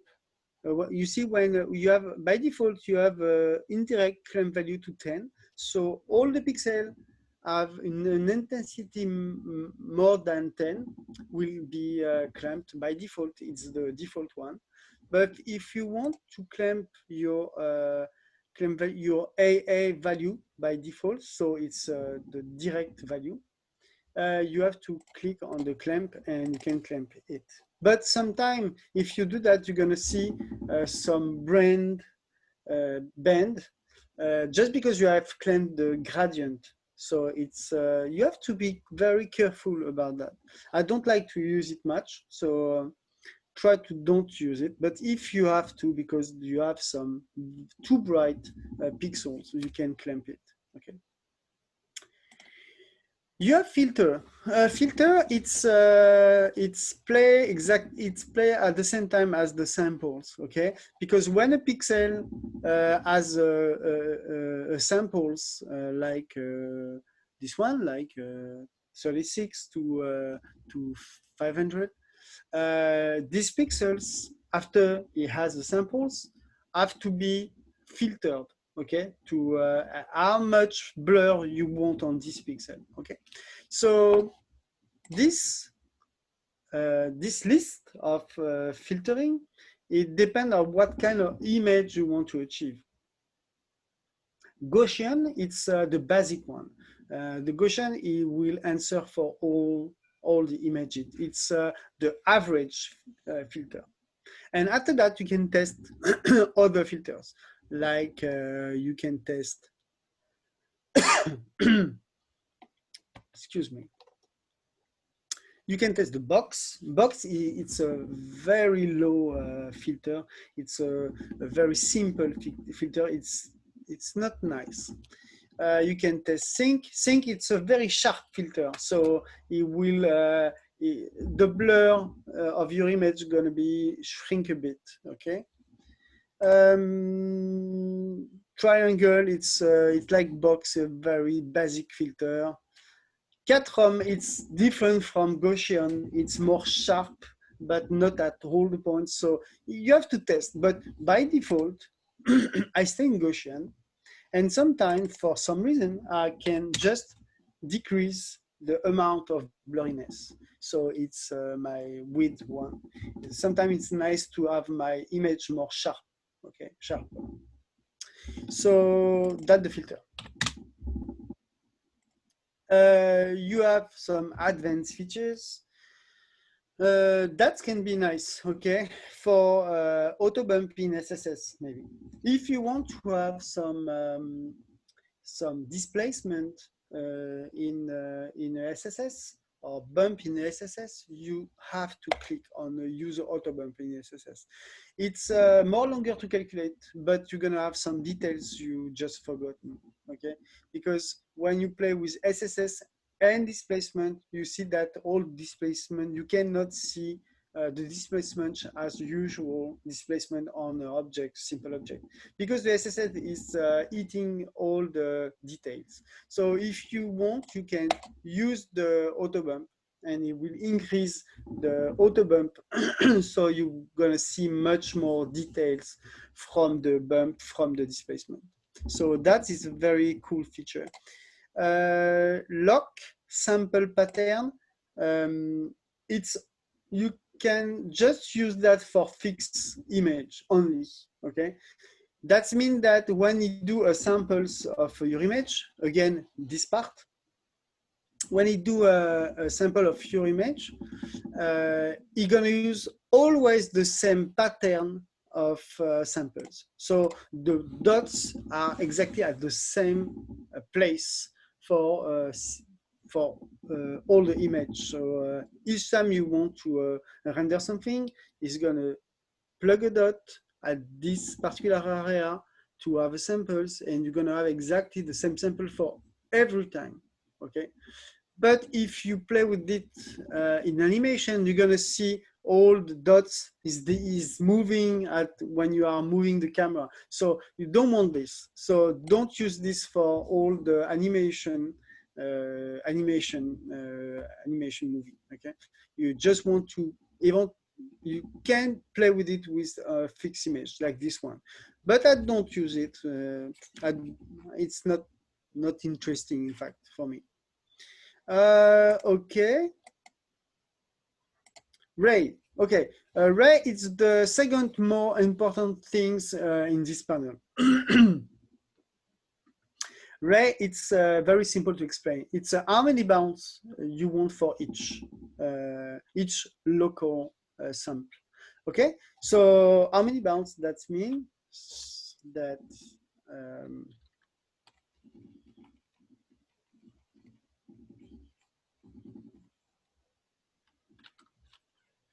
so I get my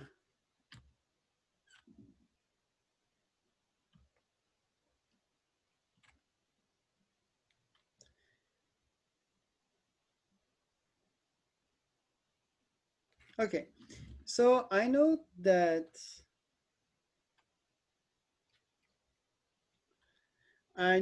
that my first ray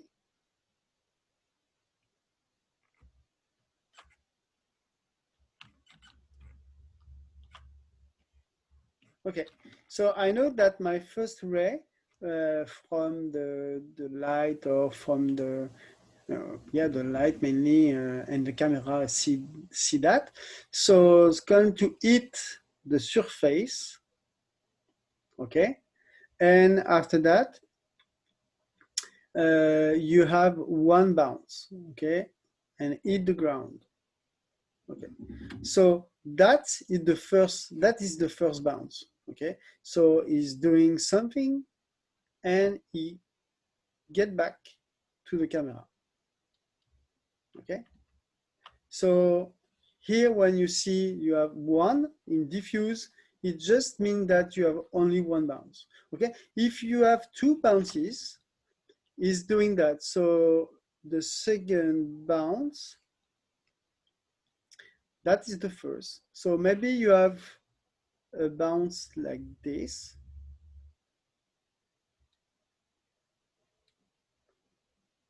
Okay, that's the second bounce. Okay, so after that, it will come back to my camera. Okay, so you can have a third bounce, obviously, but after that, more you have bounces, more you have time to calculate. Okay, because each bounce gather information and bring back to the camera. So obviously the bounce is useful for interior scene, because when you have interior scene, you want that only one light or two lights are illuminated all the light, all the object. So obviously you want to have many bounces for those kind of scene. But for exterior scene, you don't need too much bounce. So maybe one or two bounces, it's just enough. And that's exactly the same thing for specular transmission, etc. So specular, it's how many objects you will reflect. Not how many objects you will reflect, but how many times you will reflect the object. So if you have two objects who's reflecting itself, how many times you're gonna see the two spheres in the same spheres, okay? When you are looking at the sphere who is reflecting another sphere, and this sphere is reflecting the first sphere, how many spheres you're gonna see in the first sphere? It's the bounce, okay? Transmission, say how many surface you're gonna look through to see what is behind. Okay, it's the transmission. Okay, 8 by default, it just means that you can go through 8 surfaces before you can see something. Okay, if you have only 1 or 0 surface to go through, it's not calculating more. Okay, so don't worry about this. You can stay as 8. It's okay. The volumes, the volumes. Is there any bounces in the volumes? So if you have a smoke, if you have a smoke or a cloud, if you have a cloud, does the cloud have bounce in the ground? So if the cloud is red, do you have some red bounce on the ground? So by default, it's 0. So it means that you have only the red clouds and is not getting any color to the other object. Okay. If you do that, you will have some red bounces coming from the clouds to the other object. That's it. And transparency def is just a locker. So it's just say, okay, I don't want that you have more than 10 surface transparent in your full scene. Okay, so it's just a locker, just a blocker. So it just block the number of objects to transperse, to go through. Okay. Yeah, 10 it's by default it's okay, but don't forget if you can't see anymore, maybe it's just because you have locked that to 10 and you have to increase the number. Okay, after that we need to see the fog, motion blur, etc., etc. So I guess we can stop here. We can stop here and have the lunch break. Okay, Mikhail? Okay, yep, sure. Meet here at 2 a.m. our time, 2 p.m. our time. I'll post this in the text chat.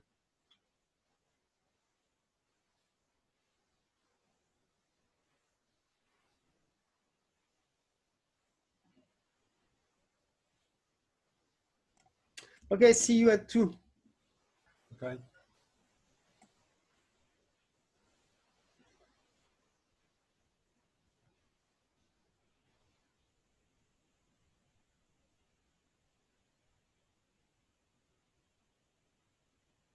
Welcome back.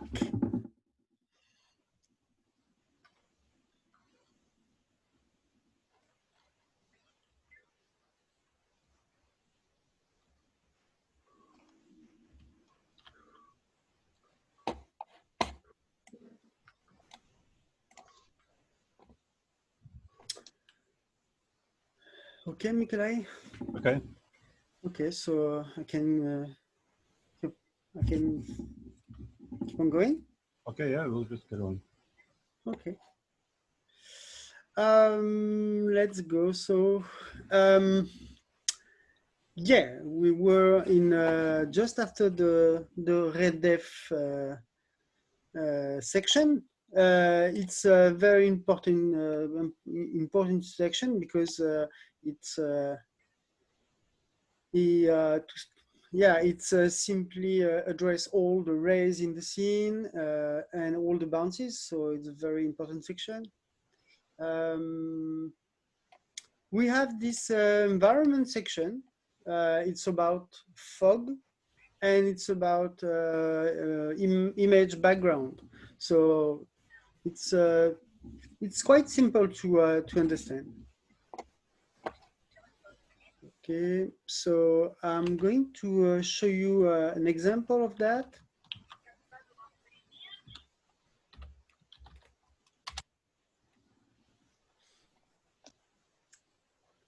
I'm loading a new scene, just a default scene.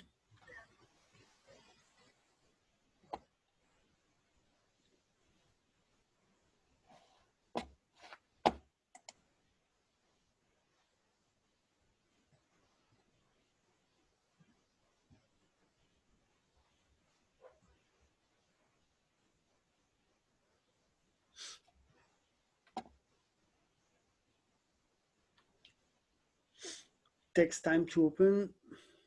Yeah, classic.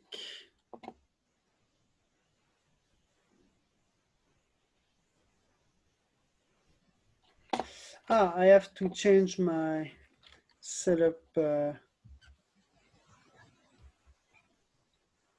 is this one? Yeah, no, not this one.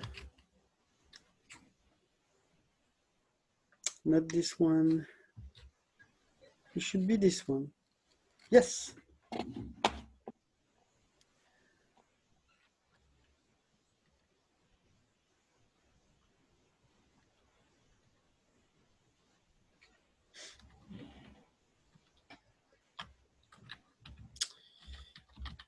Okay.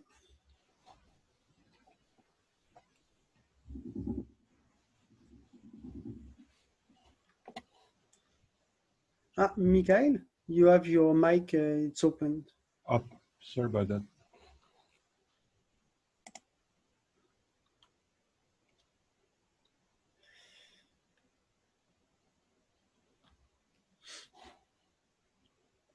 Okay, I have to wait a few seconds just to let Maya open because he crashed at the opening.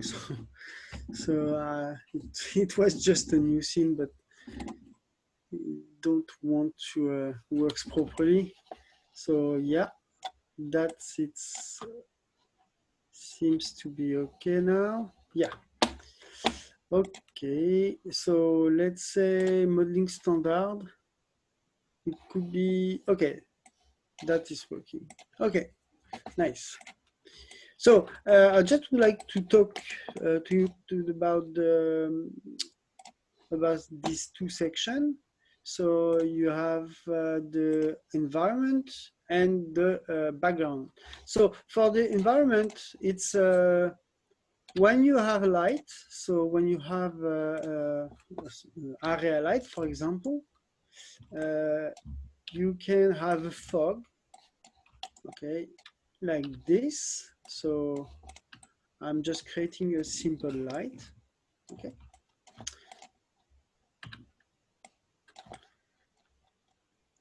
Yeah, like this. So by default, just need to put exposure in it, and when I do my render, oh, what is going on? Huh. I think it's just because I haven't closed my Maya from a long time, so maybe it's just he had some trouble to, I don't know. Okay, let's do it again.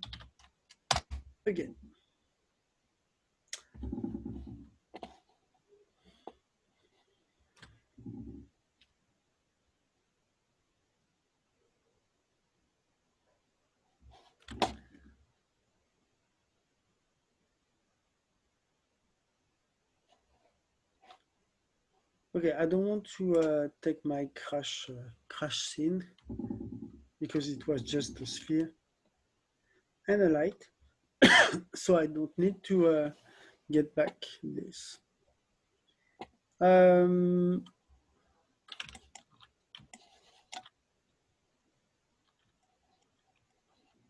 Okay, loaded. Let's go again.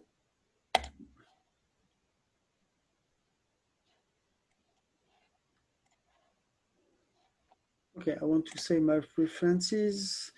Save my preferences is just I want to save the layout of my Maya.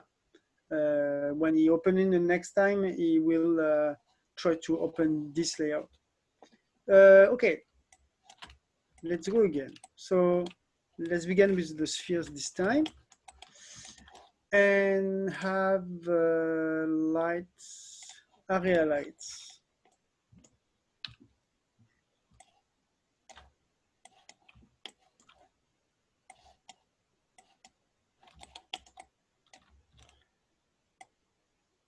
Yeah. Okay, like this. After that, I just want to open a render. No, it's not this one for this time.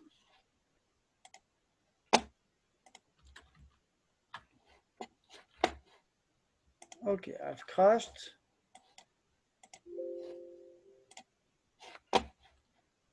Okay, maybe I need to close some application. Okay, I have to save my scene and close my scene just because my machine seems to have some trouble. Maybe it's a memory trouble. I just need to close some windows. So I want to close my Maya. I'm going to close some of the folder I got, and that. Okay, that seems to be right. Okay, let's go again. I hope this time is gonna work.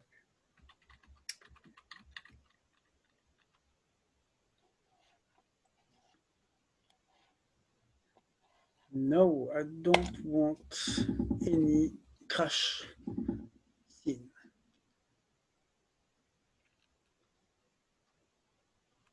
But as you can see, I have my interface as I saved. You know, I've saved it with the fresh new interface. So I get this. Okay, no more gen and no more panels. Okay, so now I think it's gonna be okay. Okay. Sometimes it's happening when I'm lack of memory, because my machine is 32 gigabytes of memory, megabytes of memory, and sometimes it's necessary to have more, but it's okay. Okay, let's try to have this demonstration.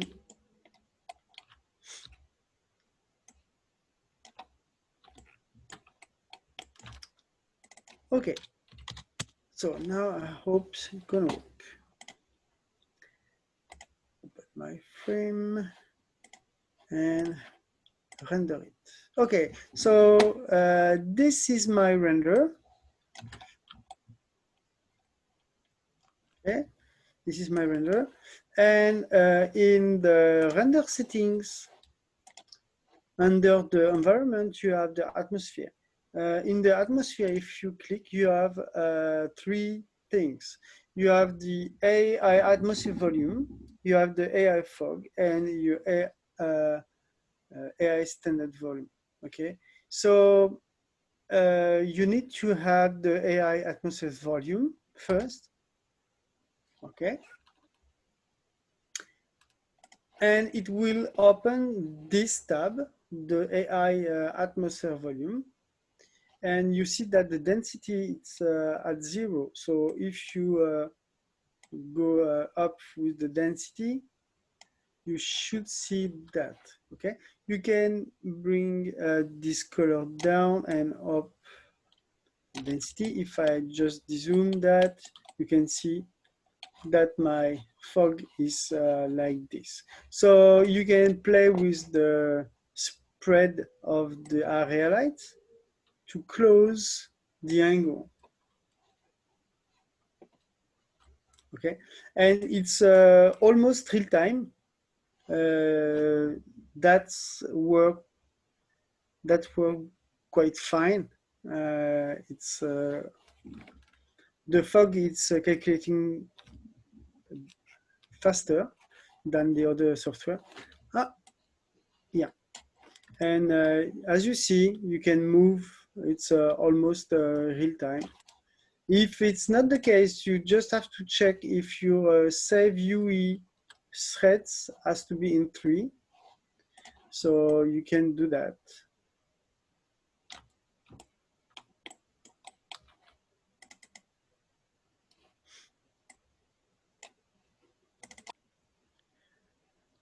Okay, so if you take your lights and scale the light down, you're gonna see the shadow in the fog is going to be less blurry, and if you just increase the scale, you see the shadow, it's very blurry, like the shadow with the normal plane and in a sphere. Okay, so that's the AI volume fog. So you can see there are 3 options. We have seen there is 3 options. We have the create AI atmosphere volume, that's the one. There is the create AI fog, and okay, so the AI fog, it's another things we don't use very much because it's not so useful. It's just the fog in all your scene, and you just can control the height of the fog. okay? But you have the fog in all your scene. So it's more or less when you want to have a feeling of all your scene is foggy and you just want to control the height, okay? I don't use this kind of fog much because, yeah, I think it's not natural. And the third option, it's AI standard volume, is just the shader to getting this effect. When I get this effect, you see AI atmosphere volume, the first one, so this one. In fact, he linked a shader to see that. So if you click on the black arrow, you see some things called AI atmosphere volume, okay? And in fact, is the same as the AI standard volume. Not the same exactly, but it's the way to do that, okay? So I only use the first one to do this kind of trick, okay? That's it for that. I can delete. And for the background, excuse me. And in the background, I have the sky shader first, the physical shader, and the ray switch shader.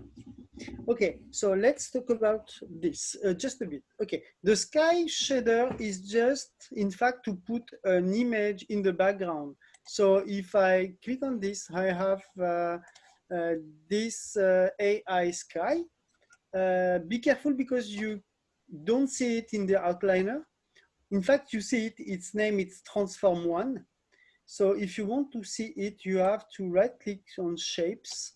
And in the Transform 1, you're gonna see AI sky, okay? So it's just hide in the Transform 1, okay? So you just have to select your Transform 1 and you will see the AI sky. Okay, the AI sky is a way to see a background image. So you have this kind of thing. So you have this color thing and this intensity. So you can, in the color, you can have a file. Just have to click on the color. So here, you get a file. Okay, in the file, you put an image. So obviously, the best image you can put, it's a lat long image. So as the HDR we used. So I get those kind of image. Yeah, HDR. So I've got this cloudy HDR. Maybe I get another one. I don't know if I get another one. No, okay. I get this one. Or I get this one too, but this one is a JPEG. Okay, but JPEG, it's okay for that. So I can open this, okay? It will convert all my texture and display me the texture in the background when he has finished.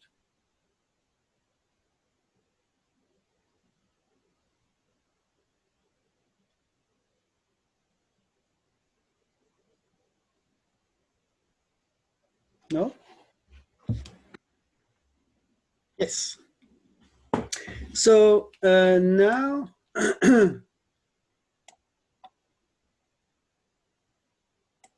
okay.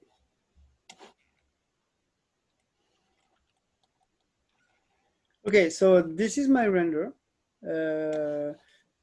As you can see, I have my background image. So what you need to know about this kind of background image, that it's by default, the background image use the color of image to light a bit the light the object. Okay, so if you want to know that, if you want to see that, you can just take your light, hide your light, and you see that your sphere it's lighting. Okay, so I want to scale my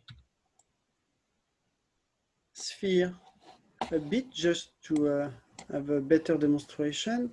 So open this. Okay, so here you can see that I have no lights, but I have this background, and this background by default use the color of the image to light my sphere. But that is not cool because it's not exactly the same as a dome light. You can remember the dome light? In the light, we have the sky dome light. Okay, the sky dome light is creating lights from the image to illuminate your scene. Okay, so it's much accurate. Okay, so when he sees pixels, 32 bits pixels, he can have a good intensity, and he will light your sphere with a cool result because he has many data to understand that. That kind of background called AI Sky is not made for that. You can do that by default, is the case, but it's not made for that. You don't have to do this, okay? So don't forget to switch off these things. So to do that, you just have to go in the AI Sky. And in the AI Sky, you have to go to the render stat and say, okay, I don't want the diffuse reflection. So the diffuse reflection, it's the bounce of the light. Okay, so you don't want that. So you kick that off. Okay, and you see immediately the result. So now my image doesn't bounce any color of my background. But you can you can have the visible in specular reflection still on, because if you have a shader, reflective shader, okay, let's have a reflective shader. So get my reflective shader. Okay, so now you can see you can have the reflection of my environment. Okay, so that can be nice because if you need to, you can just have the reflection of your environment. It depends on what you want to do, but it can be nice to have that. So okay, visible reflection is that.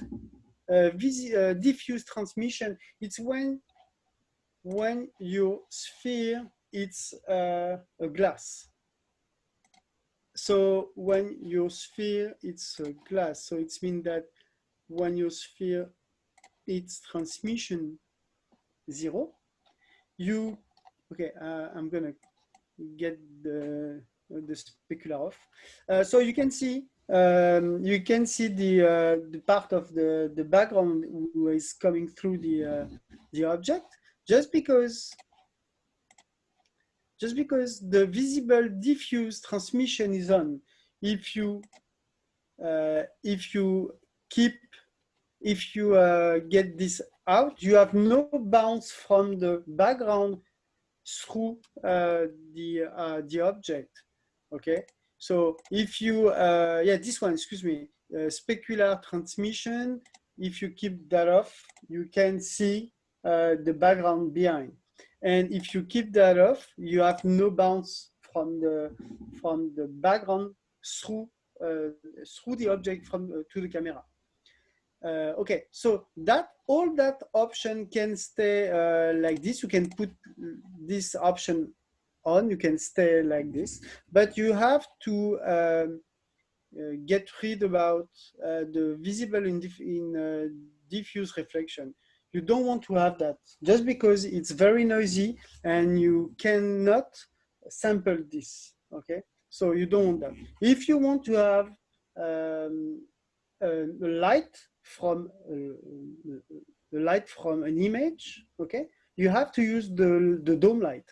Okay, you have to use the sky dome light. Okay, that's the best way to have it. Okay, so that was the sky shader. Okay, so very useful to have a background. Okay, very simple. You just have to kick off the diffuse reflection. Okay. After that, we have the physical sky shader. I want to get rid of my sky. So now I just have a simple sphere, a transparent sphere. So okay, so I want to have my sphere normal, no transmission at all, and maybe a bit of the reflection. Okay, so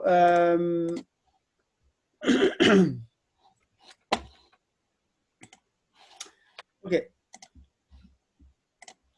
Okay, now I want to show you the physical sky shader. So you click on the physical sky shader.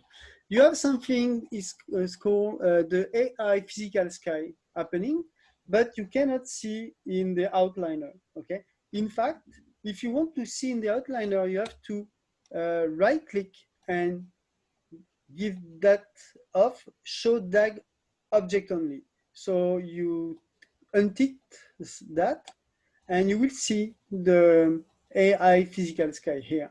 Okay, so it's hidden in the middle of the other nodes. Okay, so this nodes the AI physical sky. Okay, what it's going on? Yeah. Okay. So as you can see now,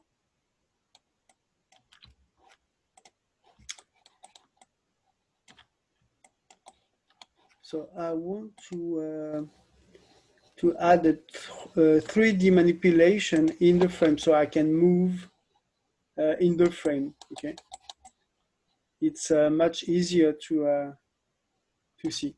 And in my shader, I don't want any. Okay, I want to keep that by default, and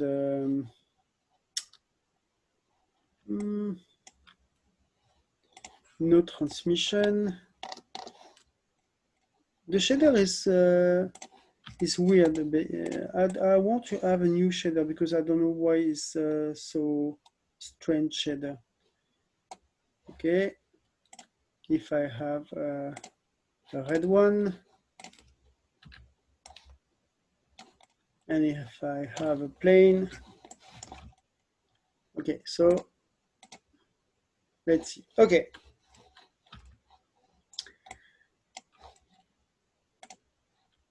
Okay, so as you can see, there is a physical sky.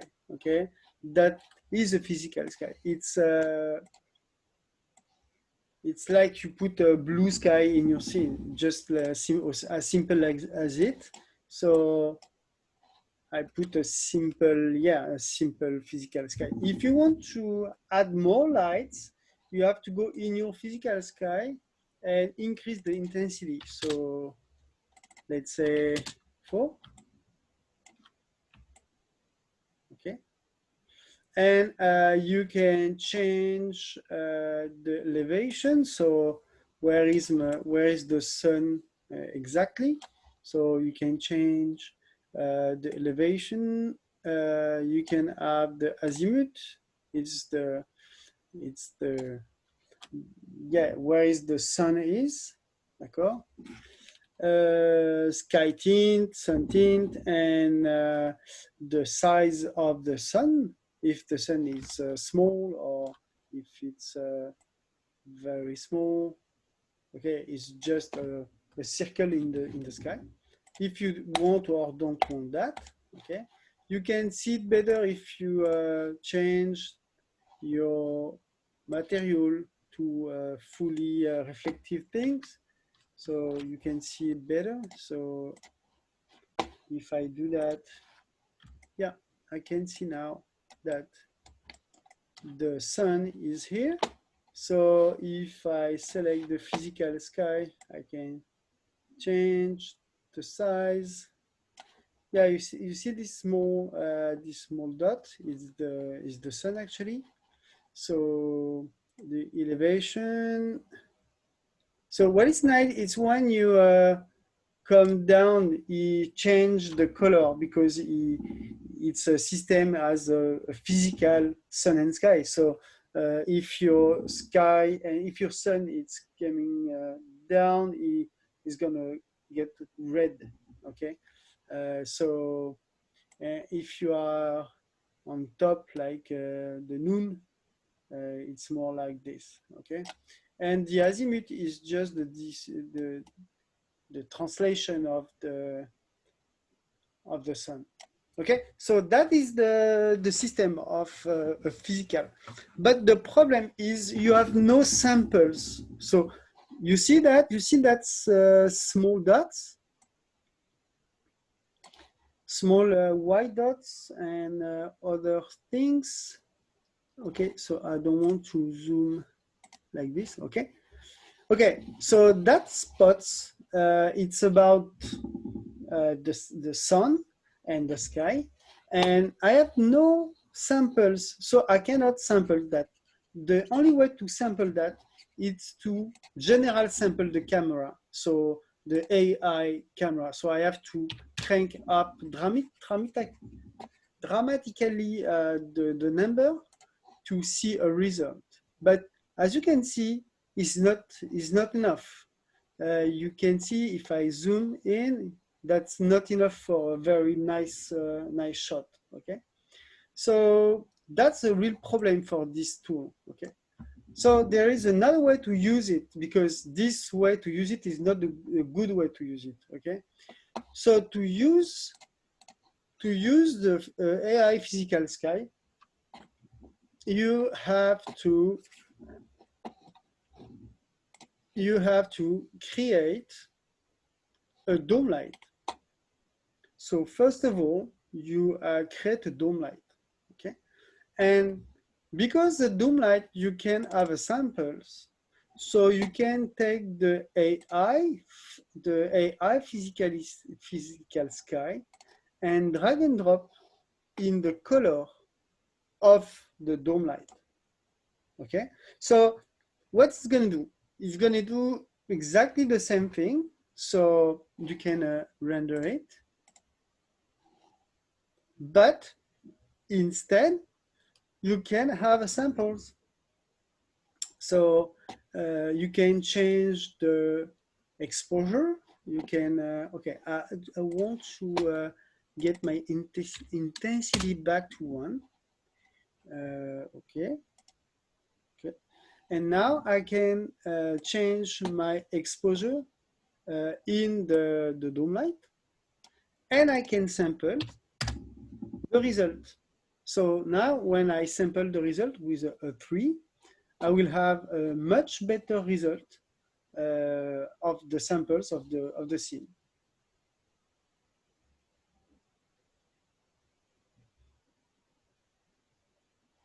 Okay, so now it's going to sample the scene, and it's much better than I had just before, just because I had these samples. Okay, so it's the way to use it. Okay, if you need to have this kind of exterior, this kind of lights from a physical sky, like you want to do that in a desert or something like that, you can use it, but you have to drag and drop the physical sky in your sky dome light.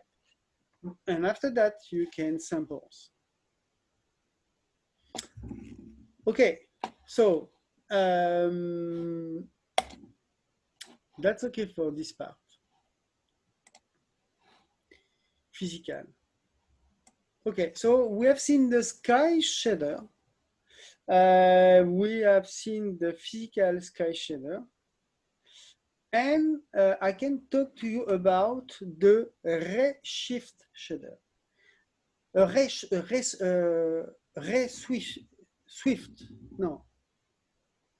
Switched. Okay. Excuse me. Switch. Reswitch. Okay. So I can talk to you about the reswitch. Okay. Okay. So the reswitch, it's a very special thing, but it's so potential. There is many potential with this. Okay. Okay, to explain that, maybe, no, I can stay in this scene. I can stay in this scene. Okay. Okay, so the ray switch. Let's say we have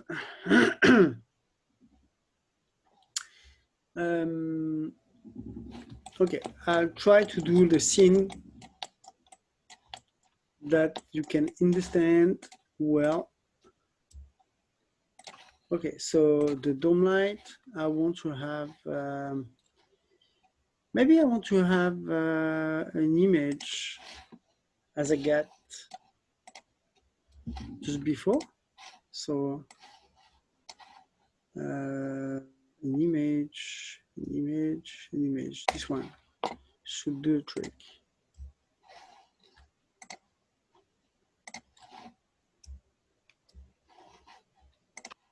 Okay, okay, okay. Oh, not in this.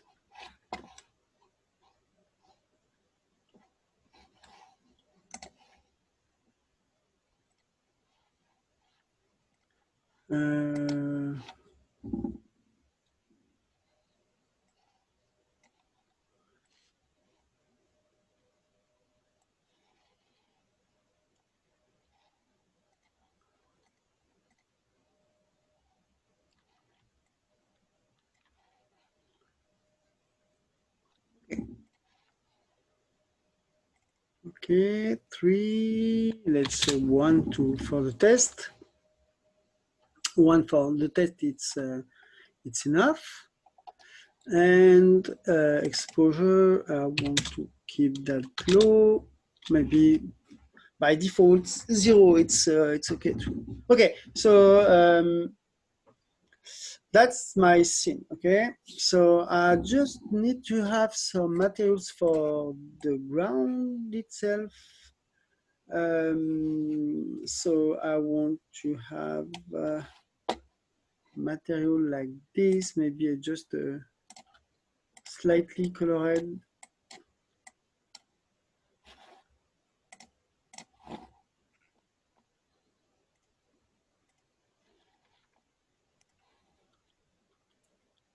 Okay, with the reflection. Okay.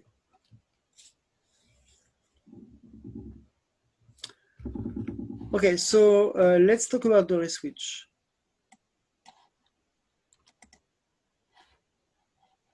So the ray switch is very powerful. Okay, so I'll try to explain to you what is the ray switch. So I select create the ray switch shader. Okay, and it's coming here. Okay, so the ray switch can switch in between rays. So if you have a render like this one, okay, you can say, okay, my camera can see that. So it can see the background, it can see the greenish ground plane, and you can see the sphere, etc., etc. Like you can see, okay? That's the camera see. You have the shadow. So the shadow, you can see, okay, we cannot see much the shadow of this. I want to change this just to be sure. I want to change it. I want to, okay, to get rid of the shadow.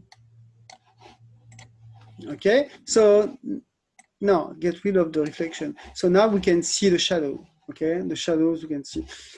Okay, so in the ray switch, you have the camera, you have the shadow, you have the diffuse reflection, you have the specular reflection, etc., etc. All that rays can be changed. So that's mean that if you have a very complicated shader, okay, so by example, if my sphere, it's a very complicated shader. So let's say this object, it's very complicated. So let's say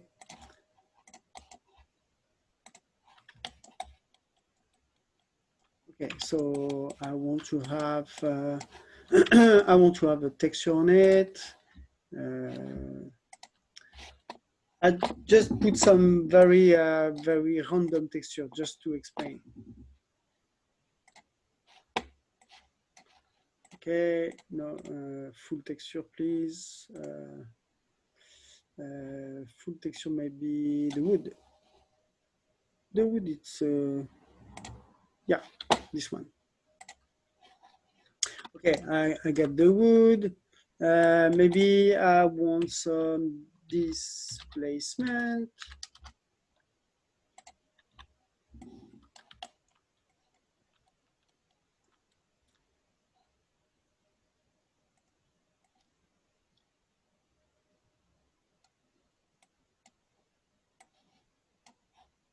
Okay.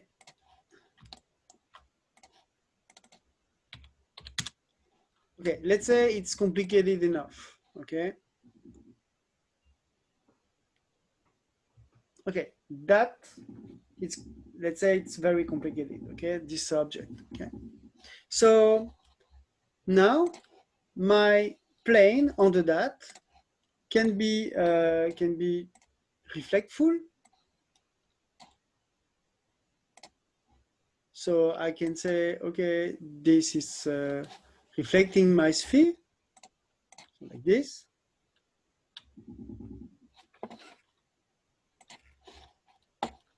Okay, you can see now my sphere is reflecting in the plane. I want to do that only. But in fact, you can see, you cannot see really the object in all detail. You can just see a small reflection. You can, if I do that, maybe you can see more of the reflection, of course, okay? But it's not so obvious what you are seeing, okay? If you are like that, and if you are more like that, okay? It's a kind of texture, a kind of reflection. You cannot see exactly what it is, okay? So the reswitch can help you for that, because actually this plane is reflecting a very complicated things. So it's reflecting a sphere with displacement, with color, etc., etc. The switch can just say, okay, we can say that it's not so complicated, and the reflection can be another things. Okay, so what is nice to that shader, it's you can, in fact, you can assign an object to this shader. So let's say the plane, so the plane under, okay? So we can assign, so it's black. And you can say, okay, what I want from this shader. So, so for the camera, I want my old shader. So for the camera, I want my greenish shader. So it was this one. So up, that was my shader. Yeah. Okay. Okay. So for my camera, I want the same shader. So I want this one. So you see, the greenish, it's coming back. Okay. But for the reflection, I don't want to have exactly the same, just because it's too complicated and we can see nothing, in fact. I just want to have a simple shader. So you can create a new shader. You can create this new shader and say, okay, it's reflecting as this shader and not as the original one. So you can drag and drop this shader in the specular reflection, in the specular, no, in the diffuse, no, in the reflection shadows. Where is it? Ah, yeah, yeah. I've done that. And you can choose which shader come to take a part of this object. So for my plane, I can say, okay, when you want to reflect, I want you to reflect this kind of shader. When you want to see on the camera, I want to see it as this shader, etc., etc. So you're gonna split all the rays for your object. So obviously it's a bit complicated to do that in a full scene, just because you have to do that for all objects. So for all objects, you have to say, okay, this object is reflecting this very simple shader and not this very complicated shader. So it's quite fast, okay? So all of that just to optimize your scene, okay? But it's very, very powerful. It's difficult to show you a very complete thing, because it's taking times to do that, but it's simple to test, okay? You just take two objects like this and you can see, okay, when I want that to be this color or this color. So, okay, I can show you just the simple things. Maybe I can, okay, maybe I can say black. Okay, so that shader, the ray switch, it's actually assigned to my plane. So when I want to, when in the camera, I want to see my original shader colors, okay? In the shadow, I want to see a black, okay?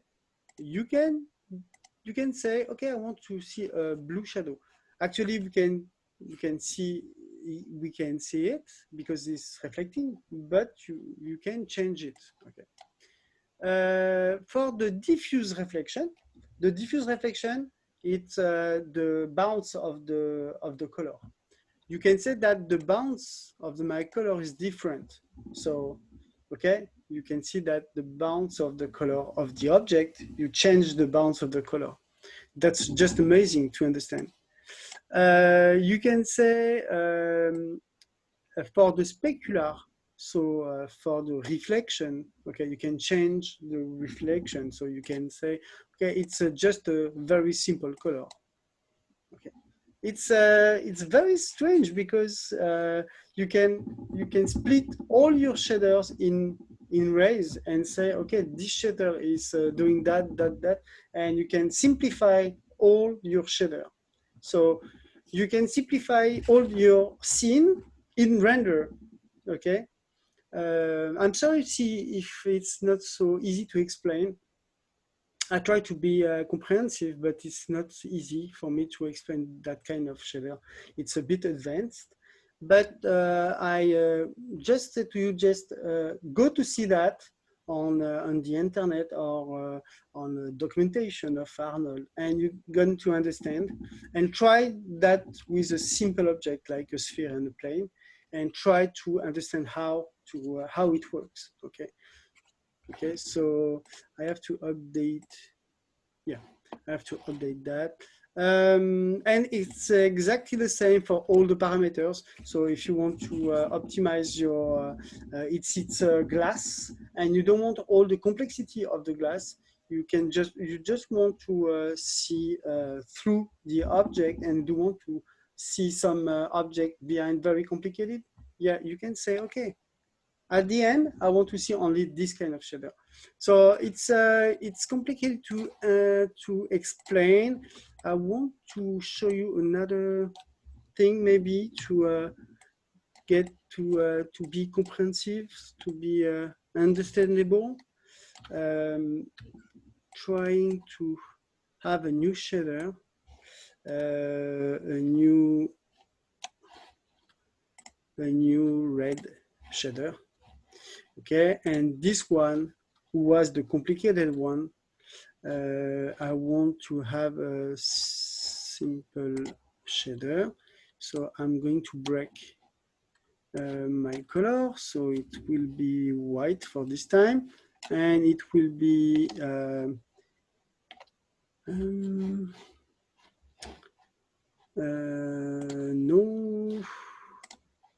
not like this.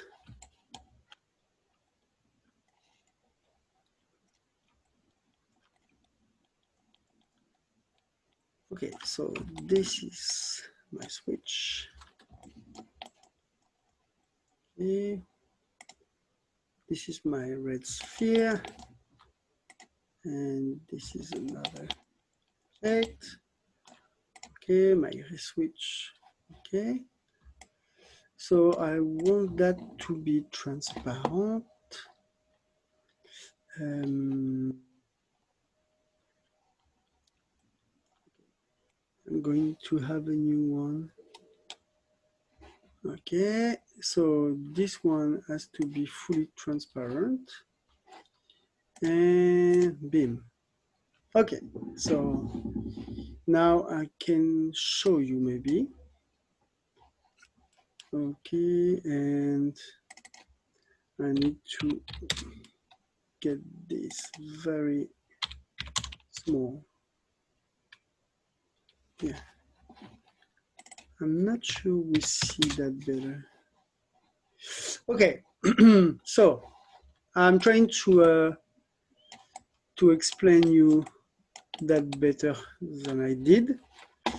Okay, let's try again, if I can explain. Yes. Okay, so that is my current render. Okay. And what we can do with the reswitch, it's we can assign my reswitch to my sphere.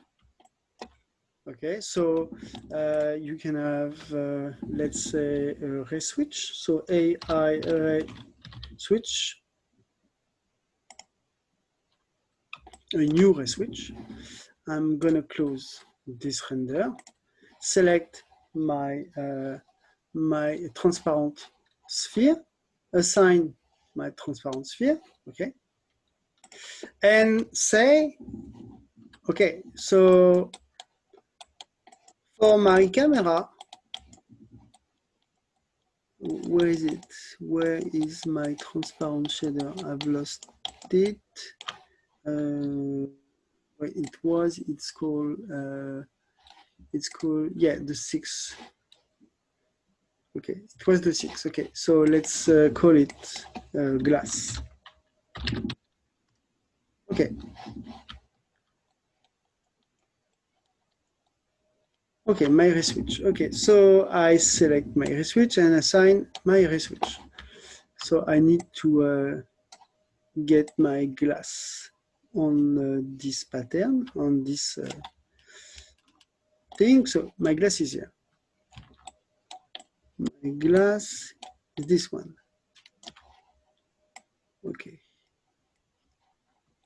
Okay, so my glass, it's my original shader. And now I have set my sphere to the reswitch. So everything you can see here, so camera, shadow, diffuse, etc., etc. If you put your glass shader in all category, in fact, you do exactly what the glass do. Okay, so it means that you just say, okay, my glass it's transmitting, my glass it's do the specular, my glass do the volume.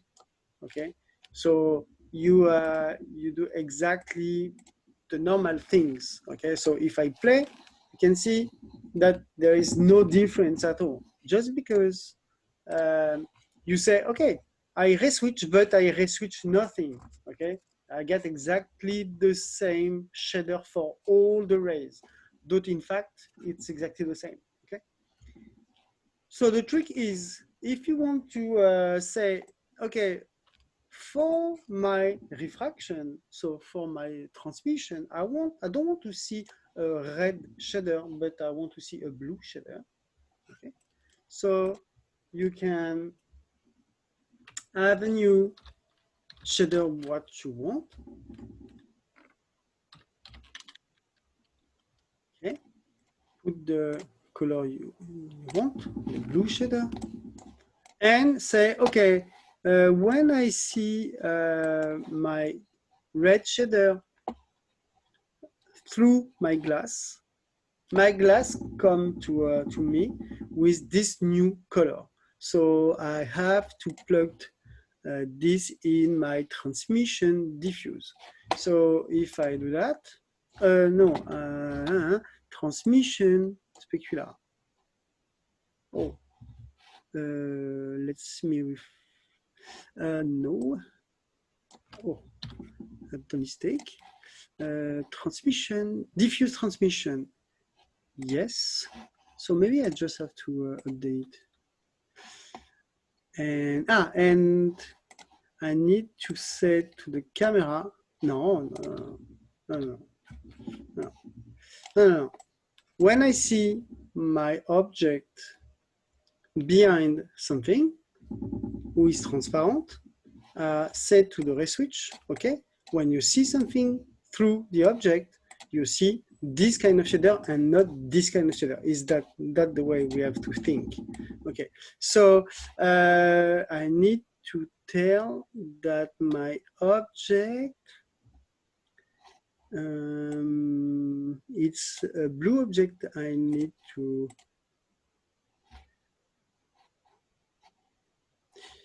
or maybe, maybe I moved the blue on the specular.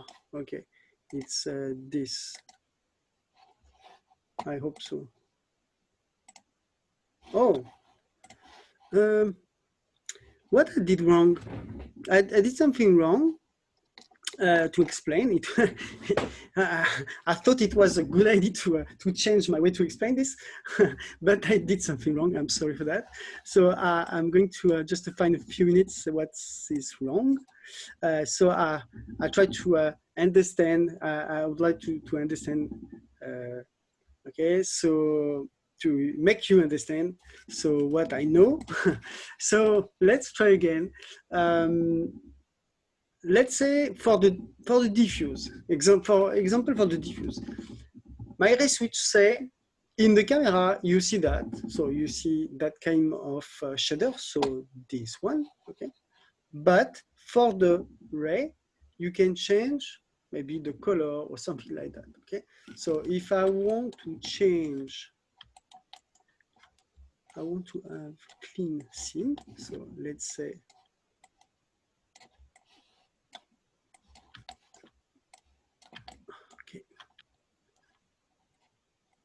So that's, I don't need that for my glass.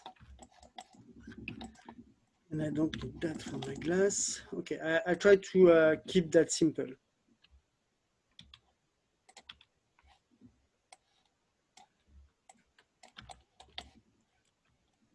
Okay.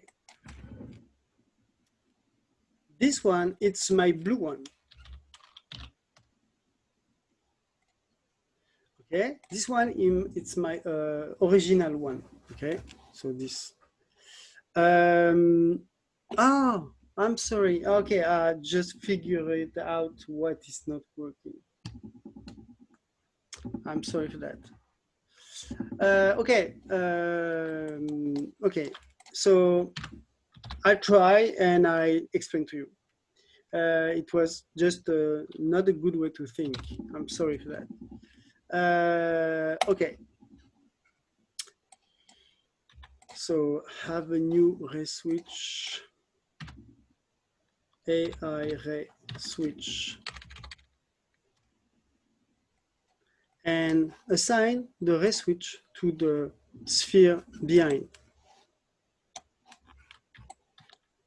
Okay, so my sphere behind, it was red. So the red one, maybe this one, it was this one.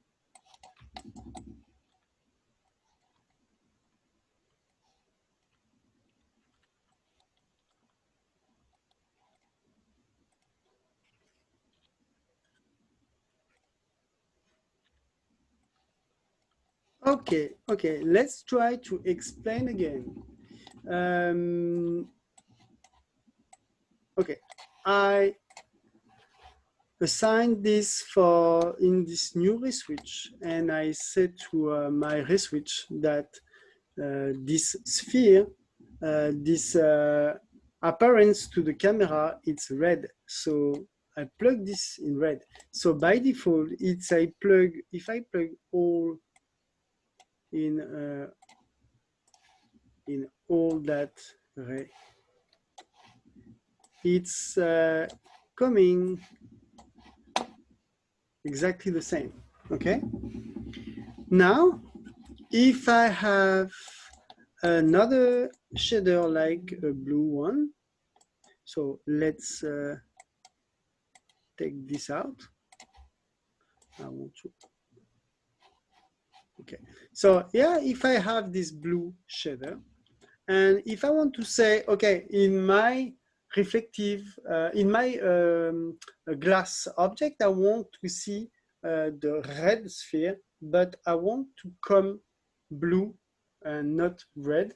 Okay, so I have to say in the ray, what's calling diffuse transmission, it's not a red thing I want, but it's a blue thing. Okay, so I hope that I should do that.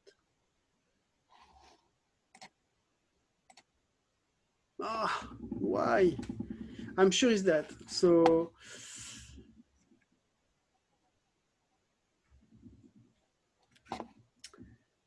why is that coming from? No. Oh, I'm sorry. I'm just sorry. I would like to show you a very cool thing. But it is there is something I can understand why it's not working properly. I'm sure that it's like this. That you can see you can change the appearance of your sphere like this. You can say, okay, my sphere it's black, or my sphere it's a foolish white, red, like this. You can change the diffuse reflection, so the bounciness, but we can see it better just because there is no bounciness at this point. We can say the reflection of the specular can be different. So let's say it can be blue again. Okay. And we can say behind the transmission, we see this sphere blue. And it's why I don't understand, because I should see my sphere blue in that point. And I don't know why it's not working. I've done a mistake. Okay, maybe it was specular transmission, the reflection in the transmission. Oh, I'm sorry. Okay, I've just figured out, finally, figured out why this was not working. Okay. Ooh, I'm not sure for your for my explanation was clear, but okay, so I understand why I was mistaken. So I'm sorry for the confusion. Okay, so but I can explain now much better, I hope. So you see, when I put a blue thing in my specular transmission, it changed in the transmission, the reflection in the transmission. It's the name. Specular transmission says when you have a reflection, okay, in the transparency of an object. Okay, it's exactly the case. Okay, it's why I have to put my blue thing in that. Okay, so if you want to change the color of the object, it will be the camera. Okay, because it's what you see in the camera.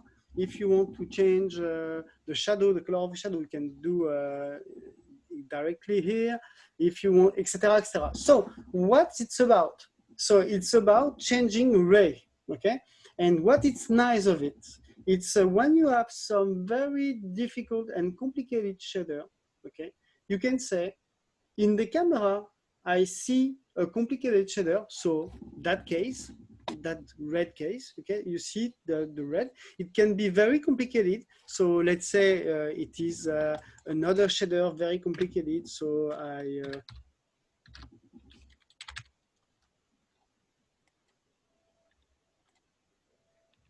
so let's say this is red, and this with I don't know, a texture and etc. etc. I would like to have the wood again. So the wood, okay, and okay. So you can have a very complicated shader.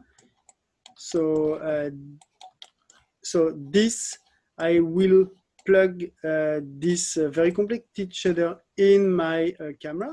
So in my camera, and now we see the wood, okay? But in the reflection of another object, maybe we don't need that, just because this first glass shader, this glass shader, maybe it's a roughness, so we don't see very much this, but we can see only the color of this, not the texture of it, okay? So if we don't need, in fact, because it's too blurry, we can see any detail. So in fact, if you want to say, okay, I just want a color, so you just need to have a color. So you find a color very close to the one we had.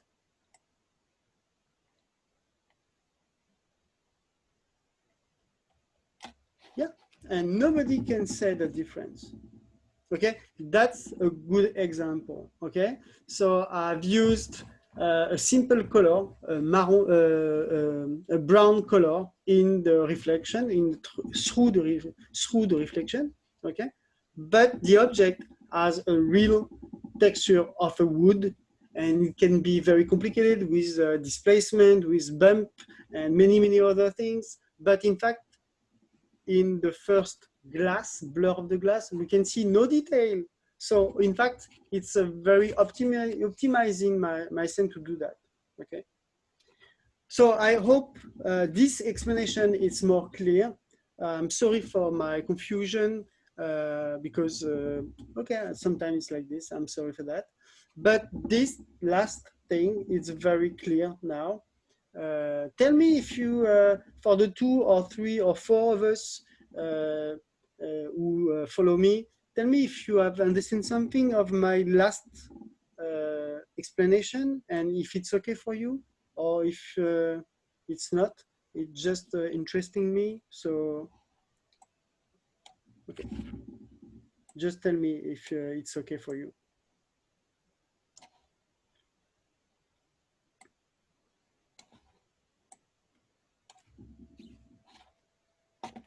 Okay, I hope it's okay. Okay.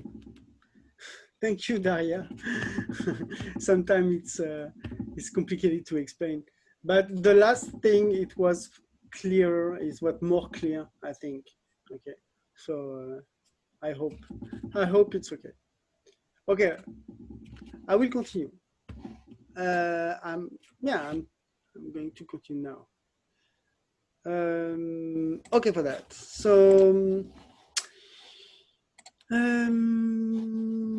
render settings. Okay, all of that, it's the using of many things. You see that the AI reswitch, this one, it's you can directly create the node in the Hypershade. You don't have to especially create the node here, but it's possible to create here. Okay, just create a reswitch shader. It's like to create a reswitch shader in this case. Okay, so delete this. It was just an example. I don't want any reswitch for that.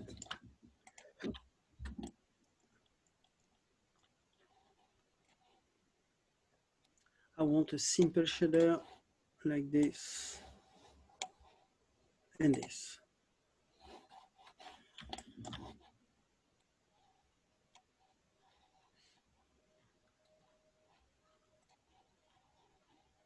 Okay. let's see. Let's see. Okay, so we have seen that.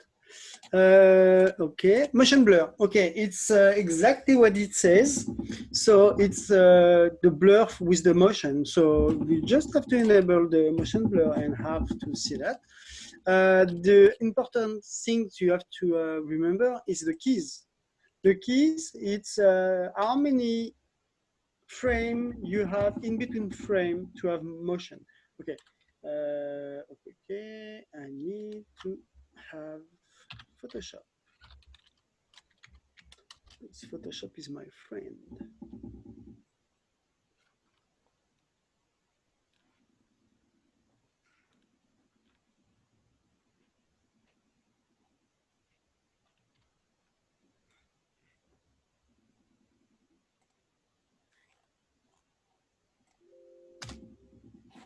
Okay, imagine that it's my camera and this object. Okay, so this object will move this way. Okay, very fast. Okay, so I can, yeah, I assume that it will be nice to have motion blur. Okay, but if you are at the frame 1 here and here, if you are at the frame 2, the motion blur will do exactly that. Let's say it's making sense because he has no abilities to show you this because frame 1 is this and frame 2 is this. So he cannot see, he cannot show you motion in like this, okay? He cannot show you motion like this because it's coming here from 1 to 2, okay? So in Maya, when you put 6 key, you set, okay, you have 6 steps before, in between 1 and 2, okay? So you're gonna have 1 step, 2 steps, 3, 4, 5, 6 steps. So it will have the motion blur with, you're gonna see the final sphere at this point. So you're gonna see the final sphere at the frame 2 at this point, okay? But you're gonna see some lines like this, okay? Because the motion blur have 6 steps to have a very nice motion blur in the curve, okay? If you have only 1 step, it will go directly from 1 to 2. Okay, so that's a very simple thing, but it's good to know. So that's the motion blur, nothing to say. It's quite easy and very fast to compute, so try it. And there is some things we can talk about very quickly. You have the low light thresholds. The low light threshold is the gradient of the light.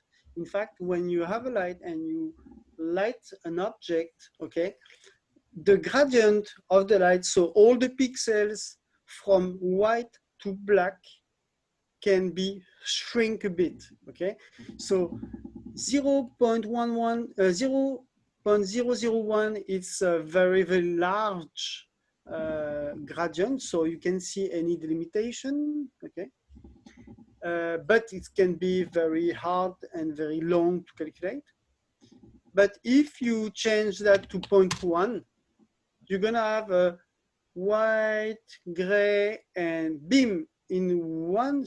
You can see a limitation in the black because you cut out all the pixel, all the gray, black, dark gray pixel, you cut out.